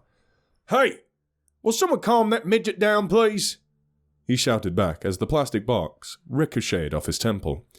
Will you please deal with her? He asked the two men standing there with him. As they stepped forward towards the irate girl, she wheeled around and snatched a large kitchen knife off the table and held it between them.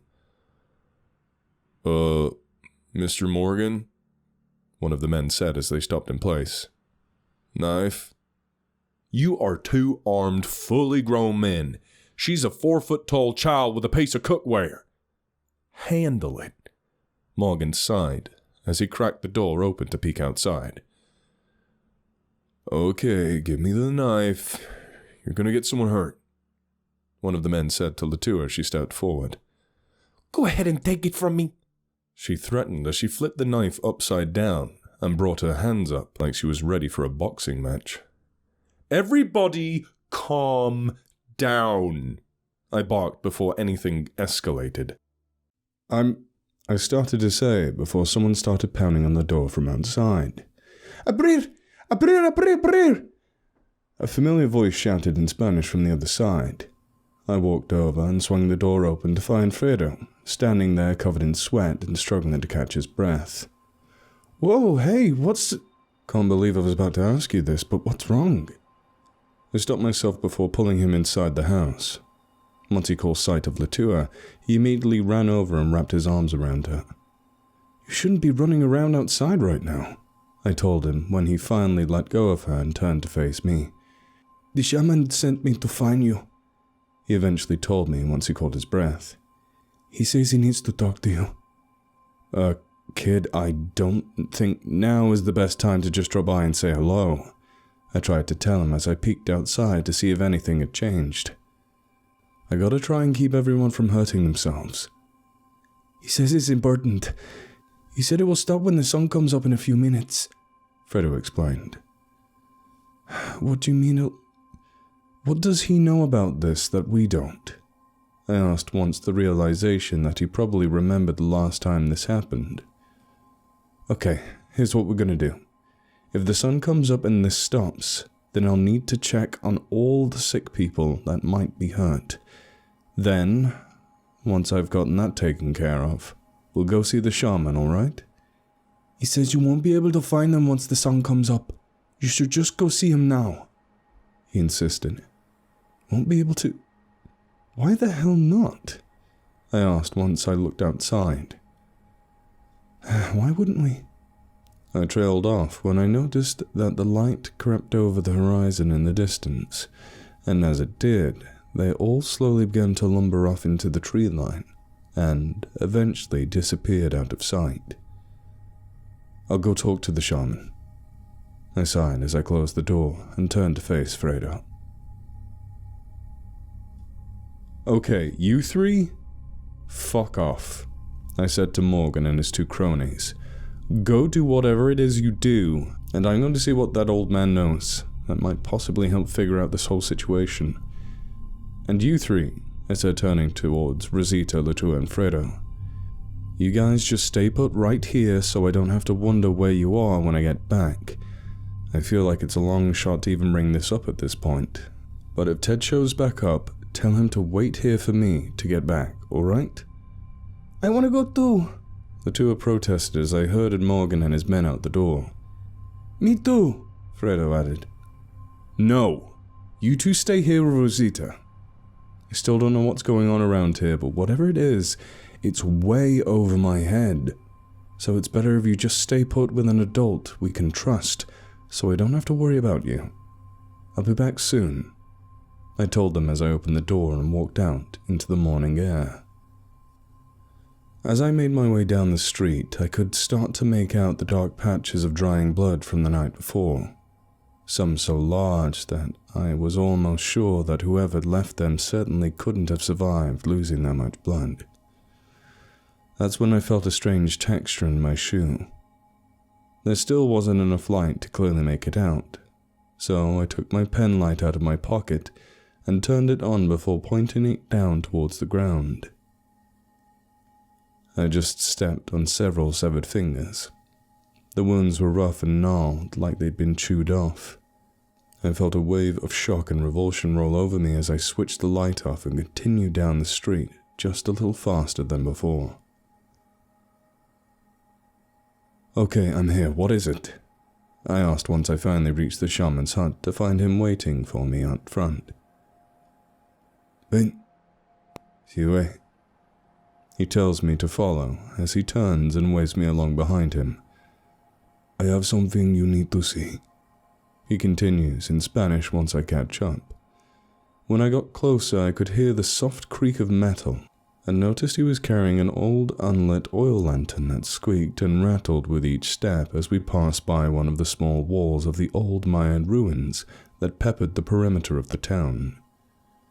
Soon we were deep into the trees on the outside of town, just being able to see by the still rising sun, which made me wonder, if it was getting brighter and brighter, why'd he need the lantern? "Where are we supposed to be going?" I asked in frustration from almost tripping over a root. "It's just up here," he told me, pointing at a small opening in the trees up ahead of us. "Look where you're walking," he added, pointing down at the large rock jutting out of the ground along the path. Then, once we reached the opening, I was able to see where he'd been leading me. It looked like more ruins from an old temple. "What's this supposed to be?" I asked as I walked up beside him. "See this wall?" he asked, pointing towards one of the remaining upright stone structures. "The face is carved into the rock. The patterns. Mayan," he explained before waving me around to the other side of the wall to reveal a deep hole carved down into the earth. "Now follow me," he went on as he held his glowing lantern up to show the way. When did he light that? I thought to myself before reluctantly following him down into the hole. After a few feet of crumbled rock, I could start to make out the flat, even surface of steps beneath my feet. "The way this stone is laid to make these walls," he said, holding his lantern up higher so I could see. "More like Inca. It's not Inca, but it's very, very close," he continued as he eventually came to a dead end at the bottom of the steps. "They were building something underground, and then they just stopped. Left it abandoned, unfinished, hidden. Why do you think that is?" "Because something made them stop?" I asked back, finally understanding what he was trying to tell me. "Is that what you're saying? Whatever the sickness is?" "I'm not sure it is a sickness. Not necessarily," he told me as he looked over the cold stone wall blocking our way. "There's will in it. Malice, waiting for something." "You're talking about a conscious virus?" I asked almost mockingly. "You can joke if you want to, but it's worse this time. I don't know why. What I do know, it never leaves the village. Nobody who has it can pass beyond the ruins. I don't know why that is either, but they can't. When the sun comes up, they hide in dark places, then come back out at night. Each time a little worse than the last. Each time, the things they do. There are evil things in this place, many evil things. I can feel them all around. Things your medicine can't cure. Last time half the village died." As he spoke, I couldn't help but glance over to look at one of the old carvings on the wall running along the stairs. It seemed familiar, but took a second to realize why. It was such a macabre thing. A weeping statue with backwards hands and clawed thumbs gouging its own eyes out. A large spike, sharp on both sides, was pierced sideways through its head, giving the vague outline of a crown. There's a little black spot on the sun today, I sang quietly to myself as I gazed at the disturbing figure. What? The shaman asked, not understanding the English words I just used. Oh, nothing, I told him. This carving just reminds me of an old song I like. It's nothing, but hey, isn't that what the statue that arsehole Morgan keeps up in his office? Yes. I tried to keep him from finding it. It shouldn't be disturbed by anyone. But he didn't listen to me, he answered. There is a legend about that statue, that it was made to trap something inside, something that must never be freed. They call it El Rey del Dolor. I felt a shiver the second the words left his mouth. El Rey del Dolor, the King of Pain. It was so hard to convince myself that it was a total coincidence that the song that immediately popped into my head when I saw it up close was called The King of Pain. So, what are we supposed to do here? Why'd the virus only kill half of the village at the time? Not the virus, he answered as a grim expression crept across his face. Then what? I started to ask before changing my mind. I gotta get back to town. Try to sort this, whatever this shit is, out. This is all really cool, but I've got more important things to worry about right now, I told him as I started to climb my way back up the stone steps. You should listen to what I'm trying to tell you, he said before I got too far away. I really don't have time for the ooga booga stuff right now. Right now, I've got to find a way to get a hold of a phone and call the right people to deal with this whole thing, I said back before walking the rest of the way up the stairs. Can't believe he drug me all the way out there to talk about old rocks, I complained as I walked up to Ted's house. Hey, I'm back. Let me in? I trailed off as I noticed the door wasn't closed all the way. Oh, hell. I groaned to myself as I slowly pushed the door open, not knowing what I'd find on the other side.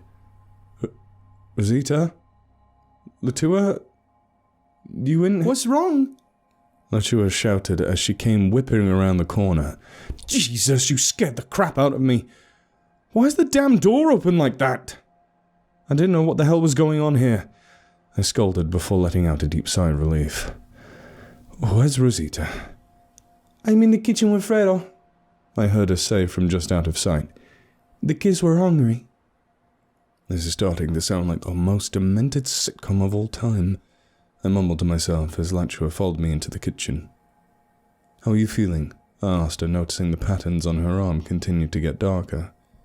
I'm okay, she answered, picking up her DVD player and hitting the play button without a second thought. Alright then, I said before turning to talk to Rosita. Okay, look, we gotta get a hold of a phone somehow. Ideally before it gets dark. This shit is so far above my head it's on another planet, I told her as she stirred something in a pan.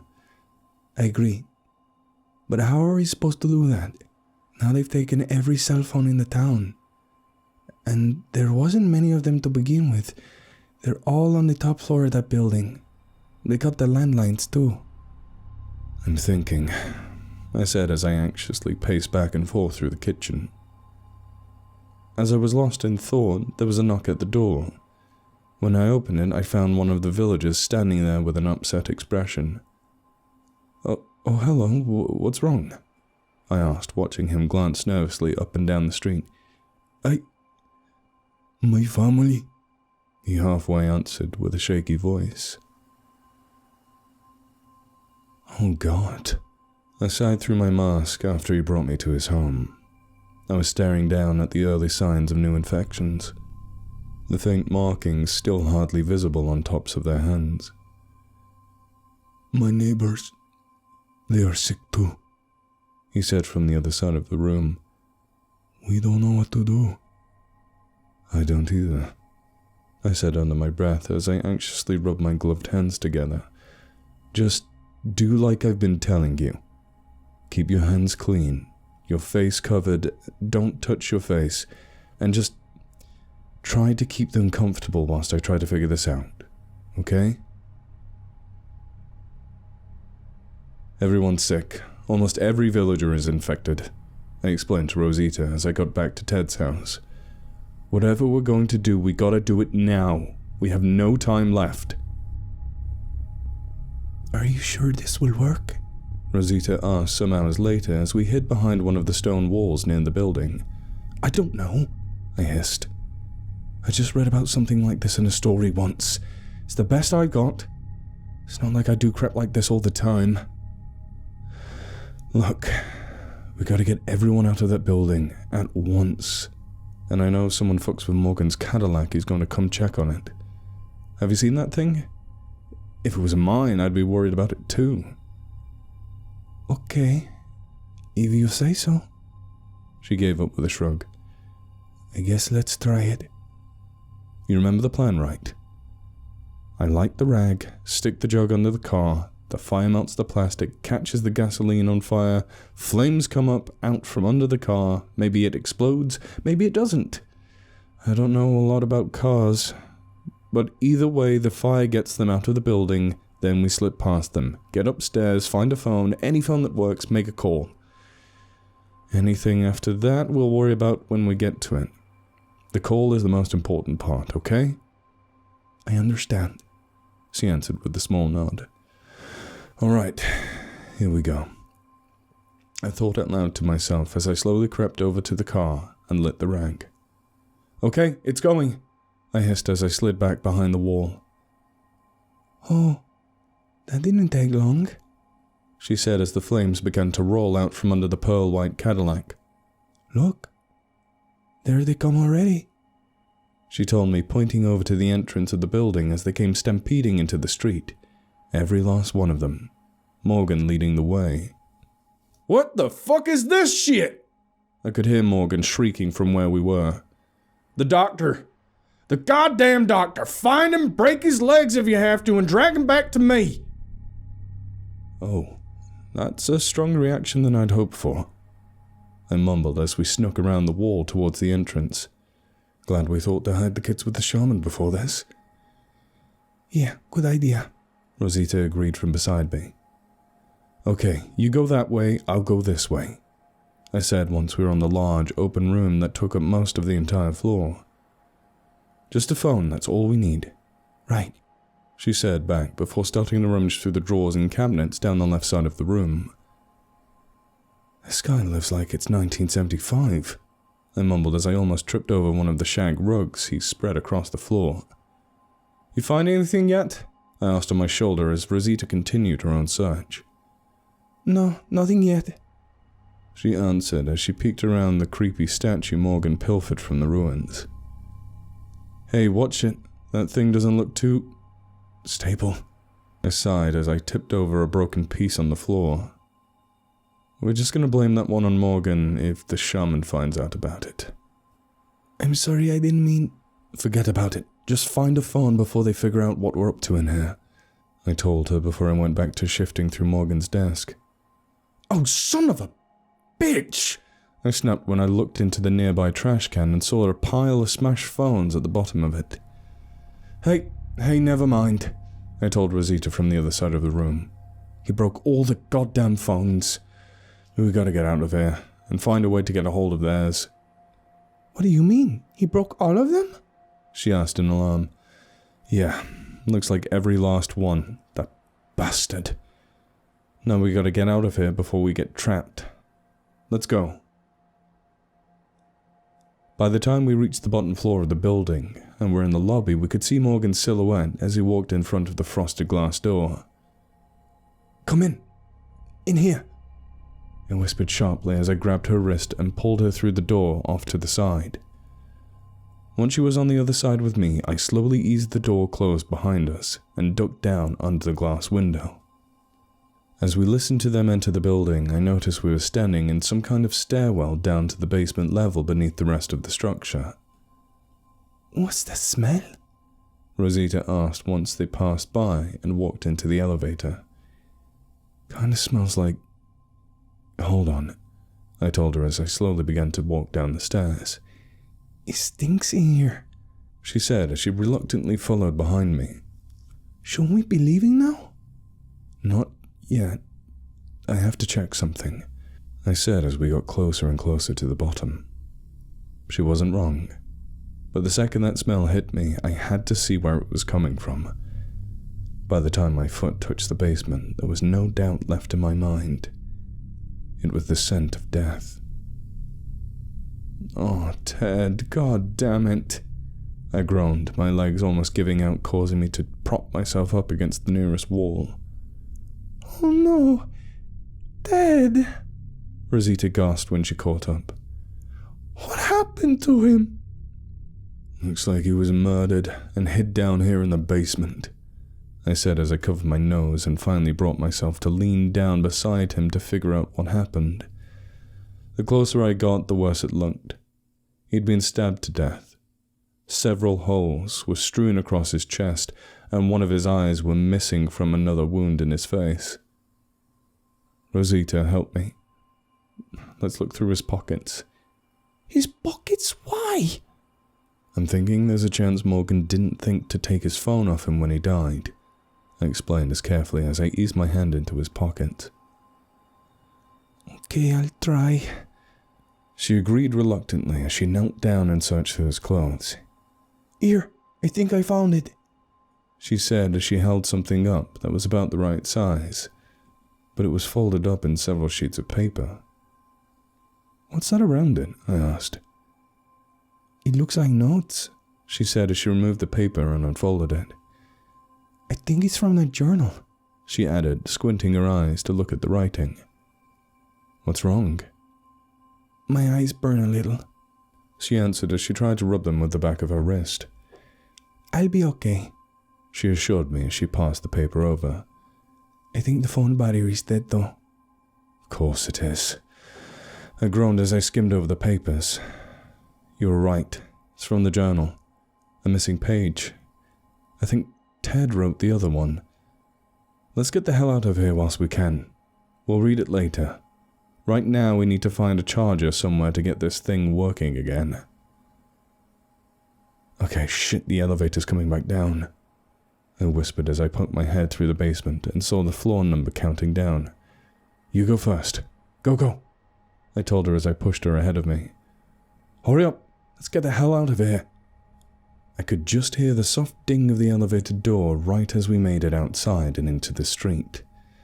As we rounded the corner, we could still hear them shouting in the distance as they searched up and down the roads for us. Hey, no, not that way, I called to Rosita before she started running down the street that led to Ted's house. That's the first place they're going to look for us. We gotta find a charger somewhere else. Who here do you know that has a smartphone? I don't know for sure. We may just have to get lucky, she said as she started rubbing her eyes again. Did you get something in your eyes? I asked as we ducked inside the nearest empty home. Maybe. I don't know, but they keep burning, she complained as I started digging around looking for a charger. Hey, I found a drawer with a bunch of cords and stuff over here. We might have lucked out. I trailed off as the lights all shut off at once. Did that arsehole just kill the power? He might have figured out what we're trying to do. He runs everything in this town. He'd be able to shut the power off if he wanted to, Rosita explained as a tangle of random cords dangled defeatedly from my hands. If it's not one thing, it's another. I huffed as I peeked outside to see that the sun was starting to duck behind the trees. And another. Look, the building still has power, she told me, pointing through the palm trees behind the house. Yeah, but he's trying to lure us back there, and the sun's about to go down too. Okay, I have to do something really quick before we figure this out. Here, hold these cords and get ready to run, I told her before I climbed up onto the roof of the house. Todos escuchan! I shouted in Spanish out over the town to hopefully get as many people listening as I could. When the sun goes down, everyone lock your doors.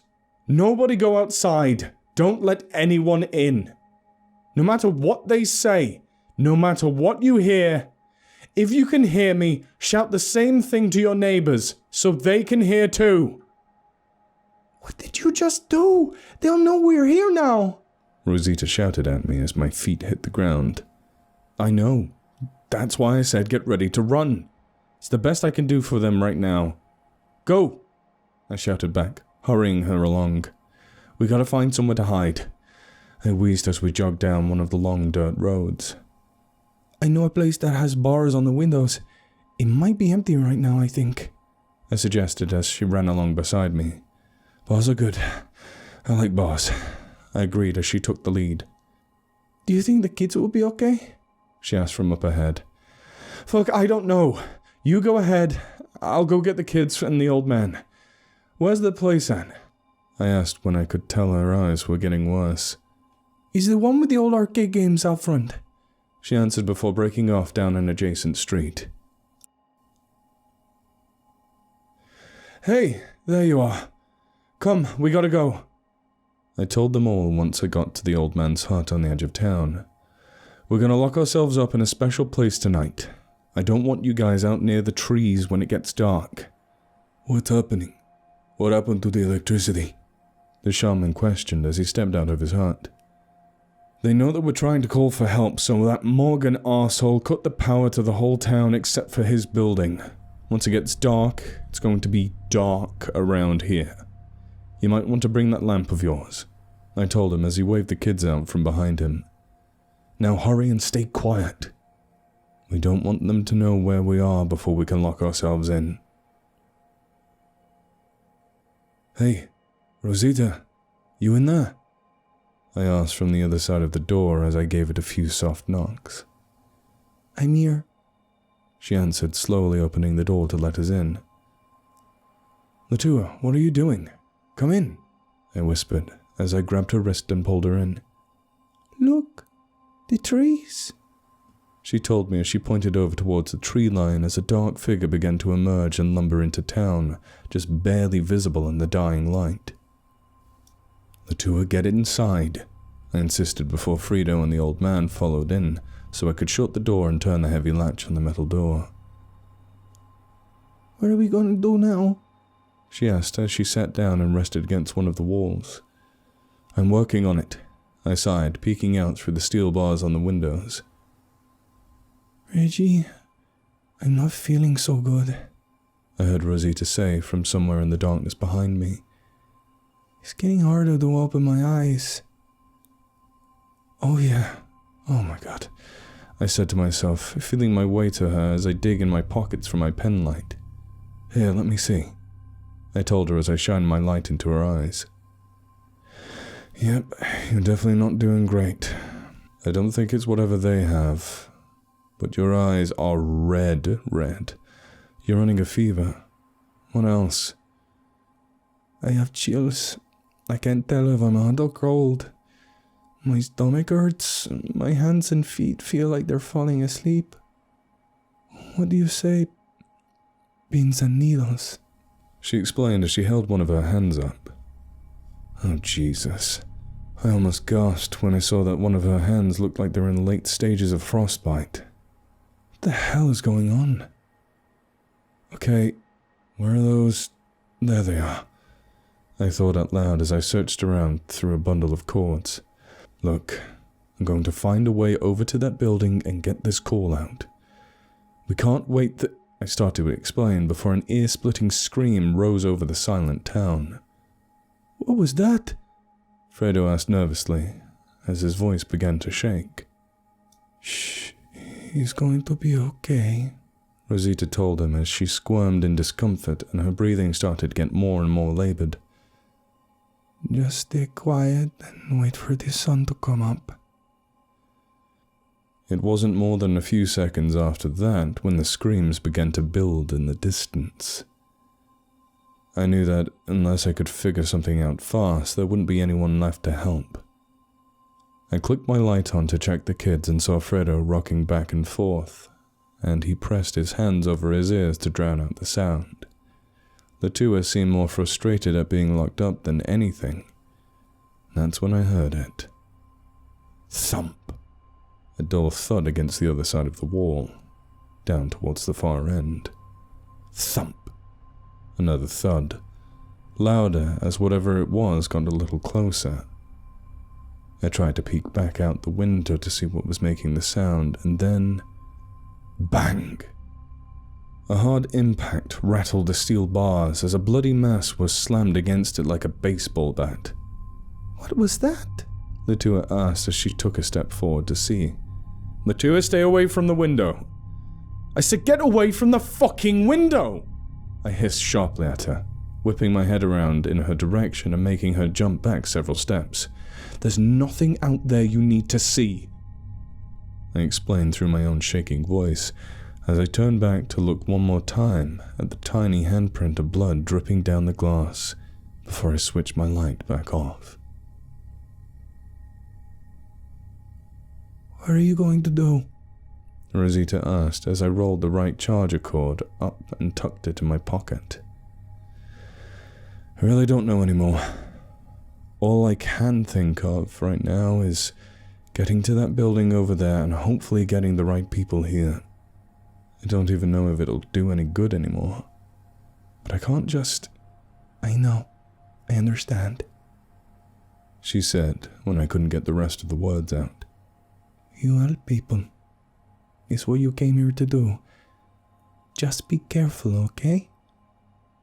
Right. Hey, Letua, I didn't mean to yell at you. Just stay here and watch after your brother, okay? Don't give the old man or Rosita a hard time whilst I'm gone, I told her before I got to the door.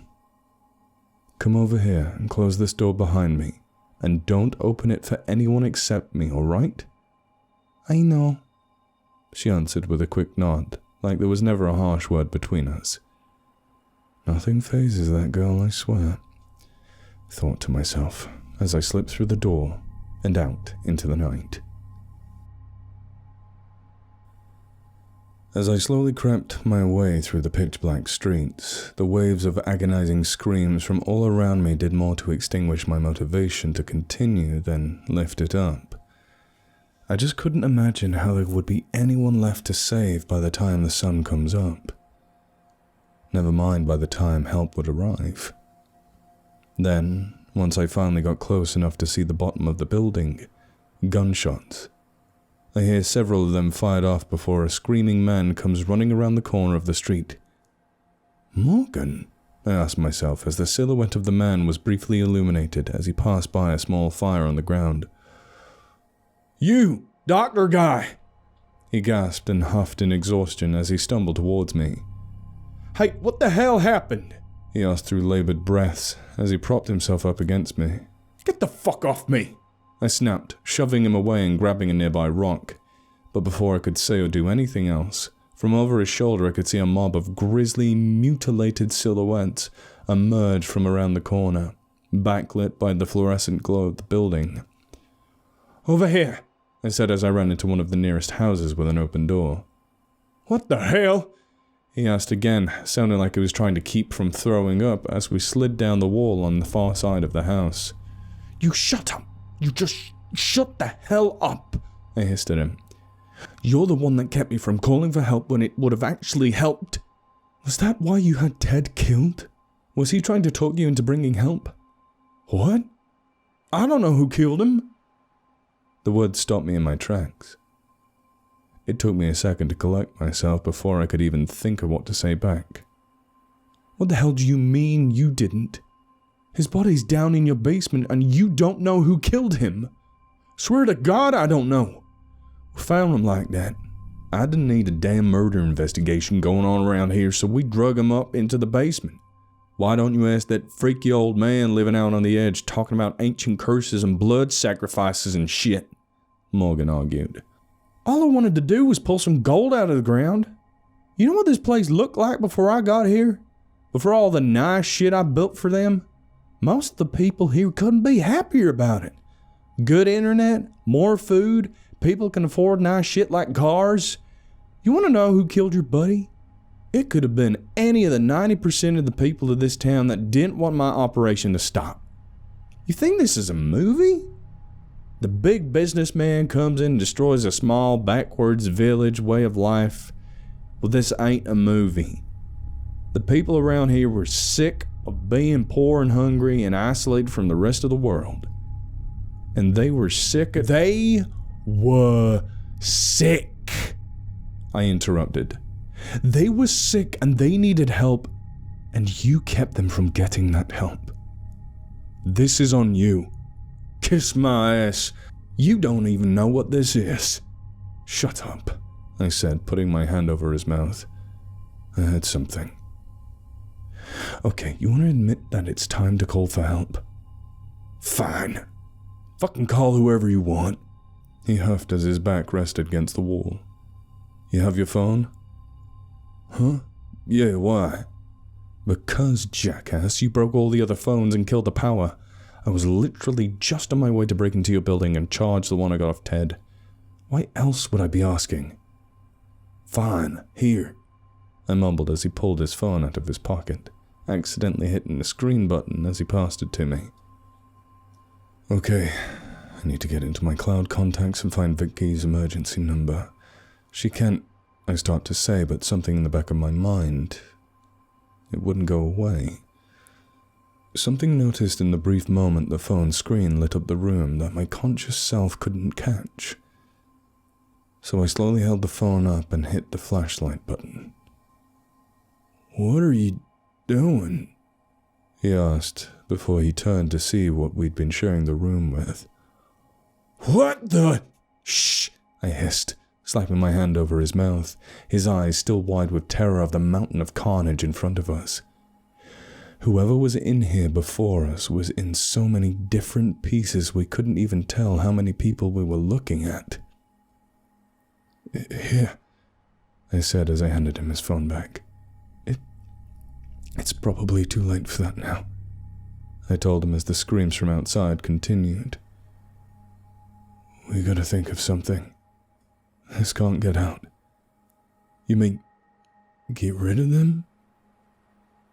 Yeah, I guess so. Come on, let's get back to the others and figure this out, I told him as I stood up from the floor. That's when we heard it, crying, from just outside. I cracked the door open to see a woman dragging herself across the ground with one arm and holding something in the other. But the dim light of a few fires burning in the streets weren't enough to make it out. Hey lady, he whispered sharply, trying to get her attention. You gotta stay quiet. My words failed me once I realized she was crawling across the ground, because her right leg was nothing but bare bone, stripped of every last ounce of meat until there was nothing left. Holy shit, what happened to her? Morgan almost whimpered from over my shoulder. Shh, I'm gonna see if I can help her, I told him as I crept out into the street, hand outstretched to try and keep her calm against all odds. Lady, come on, let's get you Here, take it. She stopped me as she held out a bundle. She tried to say before she lost consciousness, and then eventually stopped breathing altogether. I bent down to take the bundle from her hands. It was almost cold, wet, and felt like a pile of raw meat wrapped in a towel. It didn't take more than a single touch to know whatever it was wasn't alive. Come on, let's just get the hell back to the others, I told Morgan as I could see a crowd begin to amass behind us, between us and the light of the building. Hey, it's me. Open the door, I whispered once we were back. What's the password? Latua, there isn't a password. Open the goddamn door, please, I insisted as I nervously checked over my shoulder. Okay, move, I told her once we were in so I could latch the door behind me. Why is he here? The old man questioned when he noticed Morgan. We really don't have time to go over that right now. Look, let's say we're past the point of no return. What would you suggest? I asked the shaman whilst I gave the door another hard pull to make sure it would close. The way I see it, nothing cleanses and purifies like fire, he answered as he held his softly glowing lantern up between us. The West Hayfield is dry and thick right now. We grow it for the animals. Fredo stuttered from his place in the corner. I think I get it. If we could get an accelerant around the outside so it all lights at once, we could lead them there and... I'm talking about burning people alive. I sighed as I rested against the wall. I know you wanted to help them. Rosita finally spoke up from where she was sitting on the floor, propped up against the wall on the other side of the room. As she spoke, I could hear the exhaustion in her breath. But from what I can hear outside, I don't think that's possible anymore. And I knew she was right. I'd already said it, I just couldn't make myself be okay with it, even if it had to be done. Yeah, I get it, I admitted, knowing there wasn't any way around it. Morgan, give me your phone. I'm going to make sure someone's on the way. We need to get you help as soon as possible, too, I told Rosita as I searched through the contacts I saved online. This is the stupidest thing I'd done in my life, I sighed once everyone was ready. Morgan, you better not fuck me over here, I thought, looking down at Rosita, who was still struggling to keep her eyes open. You guys just keep watching over her, okay? I told Letua and Fredo. And you watch over them, I added as I turned to face the old man. I'll be back soon. Maybe. Here we go, I said to myself as I threw my leg over the old bicycle I'd found outside one of the houses, not even being able to remember the last time I'd ridden a bike. Once I worked up the courage, I flicked the flashlight on that I'd taped to the handlebars and pressed down on the pedals. Come on, come get some, I timidly called out as I rode down the streets, constantly ringing the little bell along the way. Let's go, you fucking assholes, follow me! Shit! I shouted as one of them stepped out in front of me from the shadows along the side of the road. I felt the front tire start to slip on the loose dirt from the sudden jolt before getting control of the bike back and picking up my pace. The small slip had sent a wave of fear down my spine when I realized just how close I came to crashing and getting mobbed by the upsettingly silent things following me. That's something that still sticks with me. All the horrible things they were doing and, for all I knew, never made so much as a peep. Like they were driven by some cold, calculated need to inflict as much pain and carnage as they could, but as casually as I'd eat lunch at my desk. No emotion, no signs of mania, not even a sound. After a few times of looking back and not seeing any new bodies following behind, I cut to the side and started leading them towards the hayfield. By then, Morgan should have time to get into place without being noticed. Just a little farther, I said, once I could see the field in the distance. Then the bike stopped, and I kept going. Oh, Jesus! I groaned when the impact of my back against the ground knocked the air out of my lungs. I tried to clamber back to my feet as fast as I could, but it wasn't until I saw the front wheel had broken off the bike and I tried to take a step before I realized that I'd done something to my knee in the process. Shit, come on, I huffed as I struggled to limp my way down the dark dirt road. Each step forward was agony. The thought of what was behind, the relentlessly approaching mass silently fixated on me, kept me moving against the pain. Morgan! Morgan, you better be ready! God damn it, you better be ready! I coughed and wheezed as I passed over the shallow ditch and into the hayfield. The strong smell of gasoline gave me just the smallest hope. It gave me the motivation to keep going until I reached the center of the field. Suddenly, something caught hold of my foot and sent me face first into the ground. In that moment, I was ready to just accept whatever was about to happen to me. It didn't seem like there was anything to do at that point. And then, my hand touched the frayed end of a rope. That second array of lights switched on with the rumble of a diesel engine.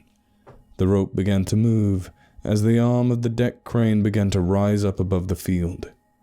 I grabbed a hold, slipped my foot through the loop at the end, and let it lift me up along with it, dangling me like bait as the mob of mangled, mutilated bodies slowly gathered beneath me. There was a moment whilst I was up there looking down at them when I couldn't help but think of how perfectly it worked. Like they were all reading from a script that told them to follow me to the hayfield. But I couldn't pretend to understand why they did what they did. And then finally, once they were all gathered under me, I lit the lamp oil-soaked rag and tossed it into the hay near the edge. It was almost scary how fast everything went up, but the most disturbing part was how they all just continued to stare up at me in total silence. No attempt to escape or reach for me. Nothing. Their eyes just stayed fixed on me as Morgan backed the crane away from the flames. As he lowered the arm, they all eventually disappeared behind the flames, as the fire completely engulfed the entire field. But somehow, I could still feel their eyes on me. "I'll be a son of a bitch. It actually worked," Morgan said in disbelief, as he crawled out of the crane and walked over to me. "You think that's gonna do the trick?"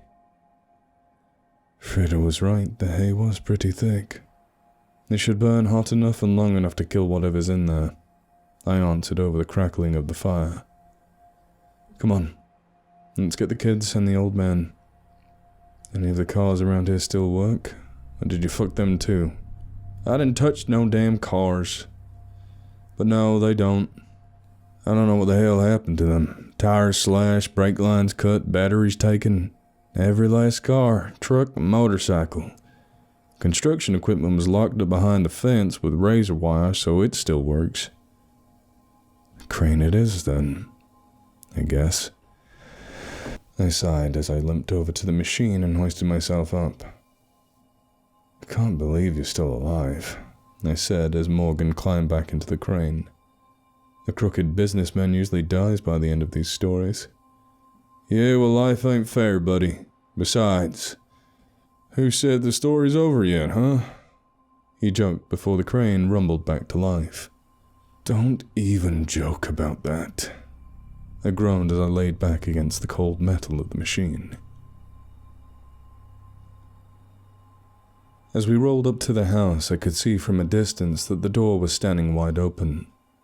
"What the hell? What the hell?"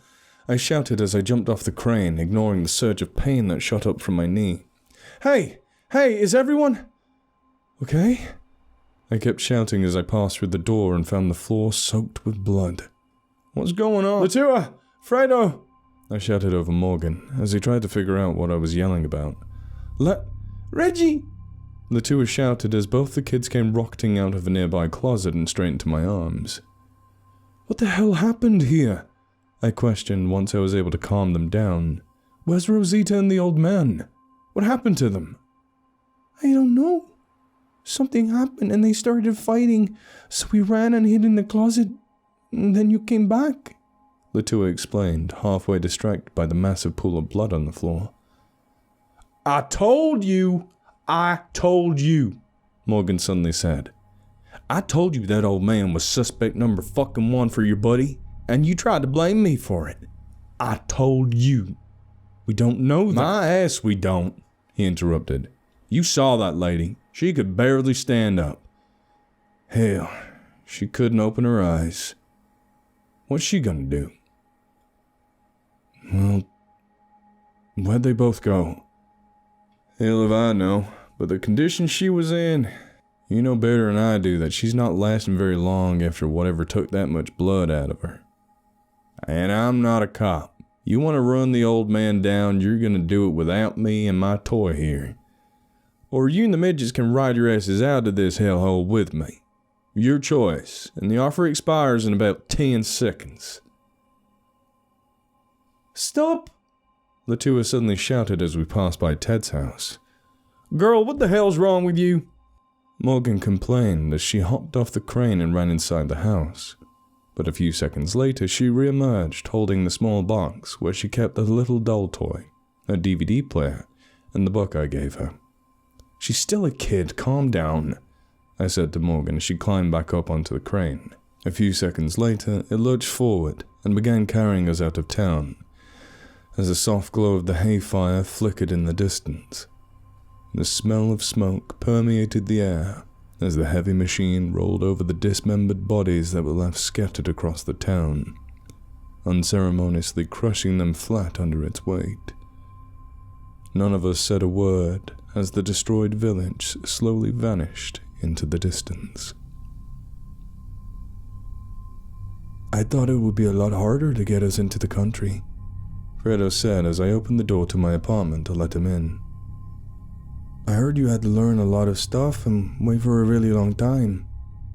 Normally, yeah, but Vicky owed me a lot of favors, and a lot of people owe her a lot of favors. So I had her push your I-589 forms through in a hurry. "But we never filled any out." "Shh," I hushed him with a quick wink. "They don't have to know that. And I guess we need to get working on cleaning out the spare room," I told them as I watched Leta curiously explore the almost alien environment for the first time. "Hey, come here real quick," I said as I waved her over. "You feel okay?" I asked whilst I checked her eyes. "Do they burn or sting or anything?" "No, they're fine," she answered with a quick shrug. "Well, that's good at least." I sighed as I clicked my light back off.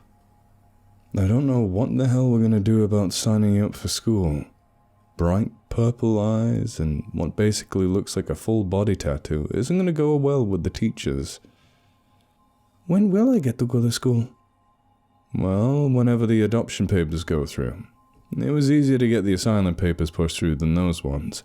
But it'll happen," I explained. "Just be patient and settle in." "Okay," she hummed before grabbing her DVD player and wandering off into the living room. It took almost all day, but we eventually cleared out the extra room and got the temporary, inflatable beds blown up. Then, once I got both of them settled in and fed, I was finally able to take a shower in my own bathroom before I laid down to go to sleep. I woke up a few hours later. The sight of gore-covered streets had been invading my dreams every single night since we'd left that village, which made it hard to sleep for any length of time. I rolled over and saw the cheap souvenir duffel bag I'd bought at the airport sitting on the other side of the bed, so I unzipped it and dug around until I felt my hand wrap around Ted's phone that had ended up in my pants pocket. And since I never had those pants on again during the whole what happened, where were you, who else was involved, etc. and so on and so forth process that followed the actual incident we had to go through before I could actually go home, it ended up staying with me. I forgot about this, I said as I extracted it from the pocket and noticed the 2 pieces of paper still wrapped around it. Okay, let's see what it had to say. I thought out loud as I sat down at the kitchen table with a glass of water before unfolding the blood-stained sheet of paper. "Hey," Fredo mumbled as he walked out of their room. "Hey, buddy. Can't sleep either?" I asked him as he groggily walked over to the table. "No, bad dreams," he told me as he pulled himself up onto one of the chairs at the side of the table. "I can't sleep either," Leta whined as she walked over, following Fredo in the kitchen. "Yeah, I get it. Strange place. Bad dream. On top of everything else that had just happened," I said as I walked over to the table. "What are you doing?" Fredo asked when he saw a piece of paper. "Oh, Ted had this in his pocket when he died. I forgot I even had it till now. So I was just about to see what it says," I explained as I looked over the crumpled paper. "You want some more water?" Leta asked before I could start to read it. "Oh, sure, thanks," I said, passing her my glass before I read the first paragraph. It just suddenly happened 12 years ago. People started getting sick and just went crazy. Then it stopped as fast as it started. Why? Doesn't make any sense. And then, 11 years later, this weird flu shows up a couple of weeks, and then poof, gone almost overnight. A year later it's back, and I still don't know why. "Here you go," Leta said as she set the glass down next to me. "Thank you," I said as I absently picked it up and took a drink and continued to read. And then there's Leta and her unexplained immunity. Not just to this Thorn virus, but everything. Cold, flu, chickenpox, strep, staph, everything. Studying her immune system might rock the medical world, but she's peculiar in her own right. Aside from the eccentricities like the horror stories and such, sometimes I'll catch her where it looks like she just woke up from a strange place. She'll be wide awake and then just start looking around like she's trying to figure out where she is and what's going on around her. And then she'll get really quiet. One-word answers. One-word answers if you can get any out of her. But never in Spanish. Won't even acknowledge you in Spanish until she snaps out of it. Like she completely forgot the whole language in an instant. The next part after that was the one that came out of left field. I asked around. Letua's mother didn't disappear. Nobody knows who the hell she even is. Literally dropped her off at her dad's door in the middle of the night. The DNA matches. Her dad is her dad, but her mom, nobody ever met her, laid eyes on her. Nothing. Not even Fredo. And I couldn't get her dad to talk about her. I wouldn't be able to waterboard it out of him. It's all so strange. This whole damn village is just strange from bottom to top. And then the last line on the page froze my blood solid. Virus, Leta, both 12 years ago. Fredo, where's your sister? I started to ask before I saw the shocked look on his face, as a small red dot began to grow in the center of his solid white t-shirt just over the middle of his chest, where his heart would be. The pain and shock of the large kitchen knife being wrenched free made him convulse before he fell sideways out of his chair and slumped to the floor. Fredo? Fredo? I yelled down at him as his breathing rapidly slowed to a stop. Why'd you do that? I angrily turned and asked the person looking at me through Letua's eyes. Who are you? Same answers to both questions, I guess. She answered in a calm, droning voice completely free of her accent. I did it because I am who I am. The details aren't important. I should thank you, though. Thank me for what? I asked as tears started welling up in my eyes whilst Fredo's blood continued to soak into the carpet at my feet. I've been trying to get this girl's body out of that stupid village for years. I can't just take control of anybody. The blood relation is key. But that ridiculous curse, if you hadn't broke that statue, she wouldn't be standing here right now. You probably let something just as bad or worse than me out of that thing. But I wouldn't worry about that. The statue? What's that got to do with keeping you there? I asked as I started to feel my energy drain out my body. It's all a big cycle. The best magic takes sacrifice. Think about it, she answered, tapping the tip of the bloody knife against her head. The virus? Right on the nose, she said in that almost monotone voice as she rested her arms on the back of the chair. Virus, curse, different but the same in this case. Anyway, that sedative I slipped into your water should be working right about now, right? She asked as I felt heavier and heavier with each passing second. Like I said, I owe you. So if you hold still, it'll be quick and clean. I promise. You go to hell, I mumbled as I tried to stand up out of my chair and run, but only being able to clumsily limp my way across the room with my hurt knee. Already there. She sighed dismissively as she lazily chased me to the window. Please stop. This is sad, Reggie. I'm embarrassed for you. She mocked, watching me try to climb out of the fire escape. That's when I felt the searing pain of the wide blade of the kitchen knife stabbing down into the meat of my calf. "Ugh! God damn it, get away!"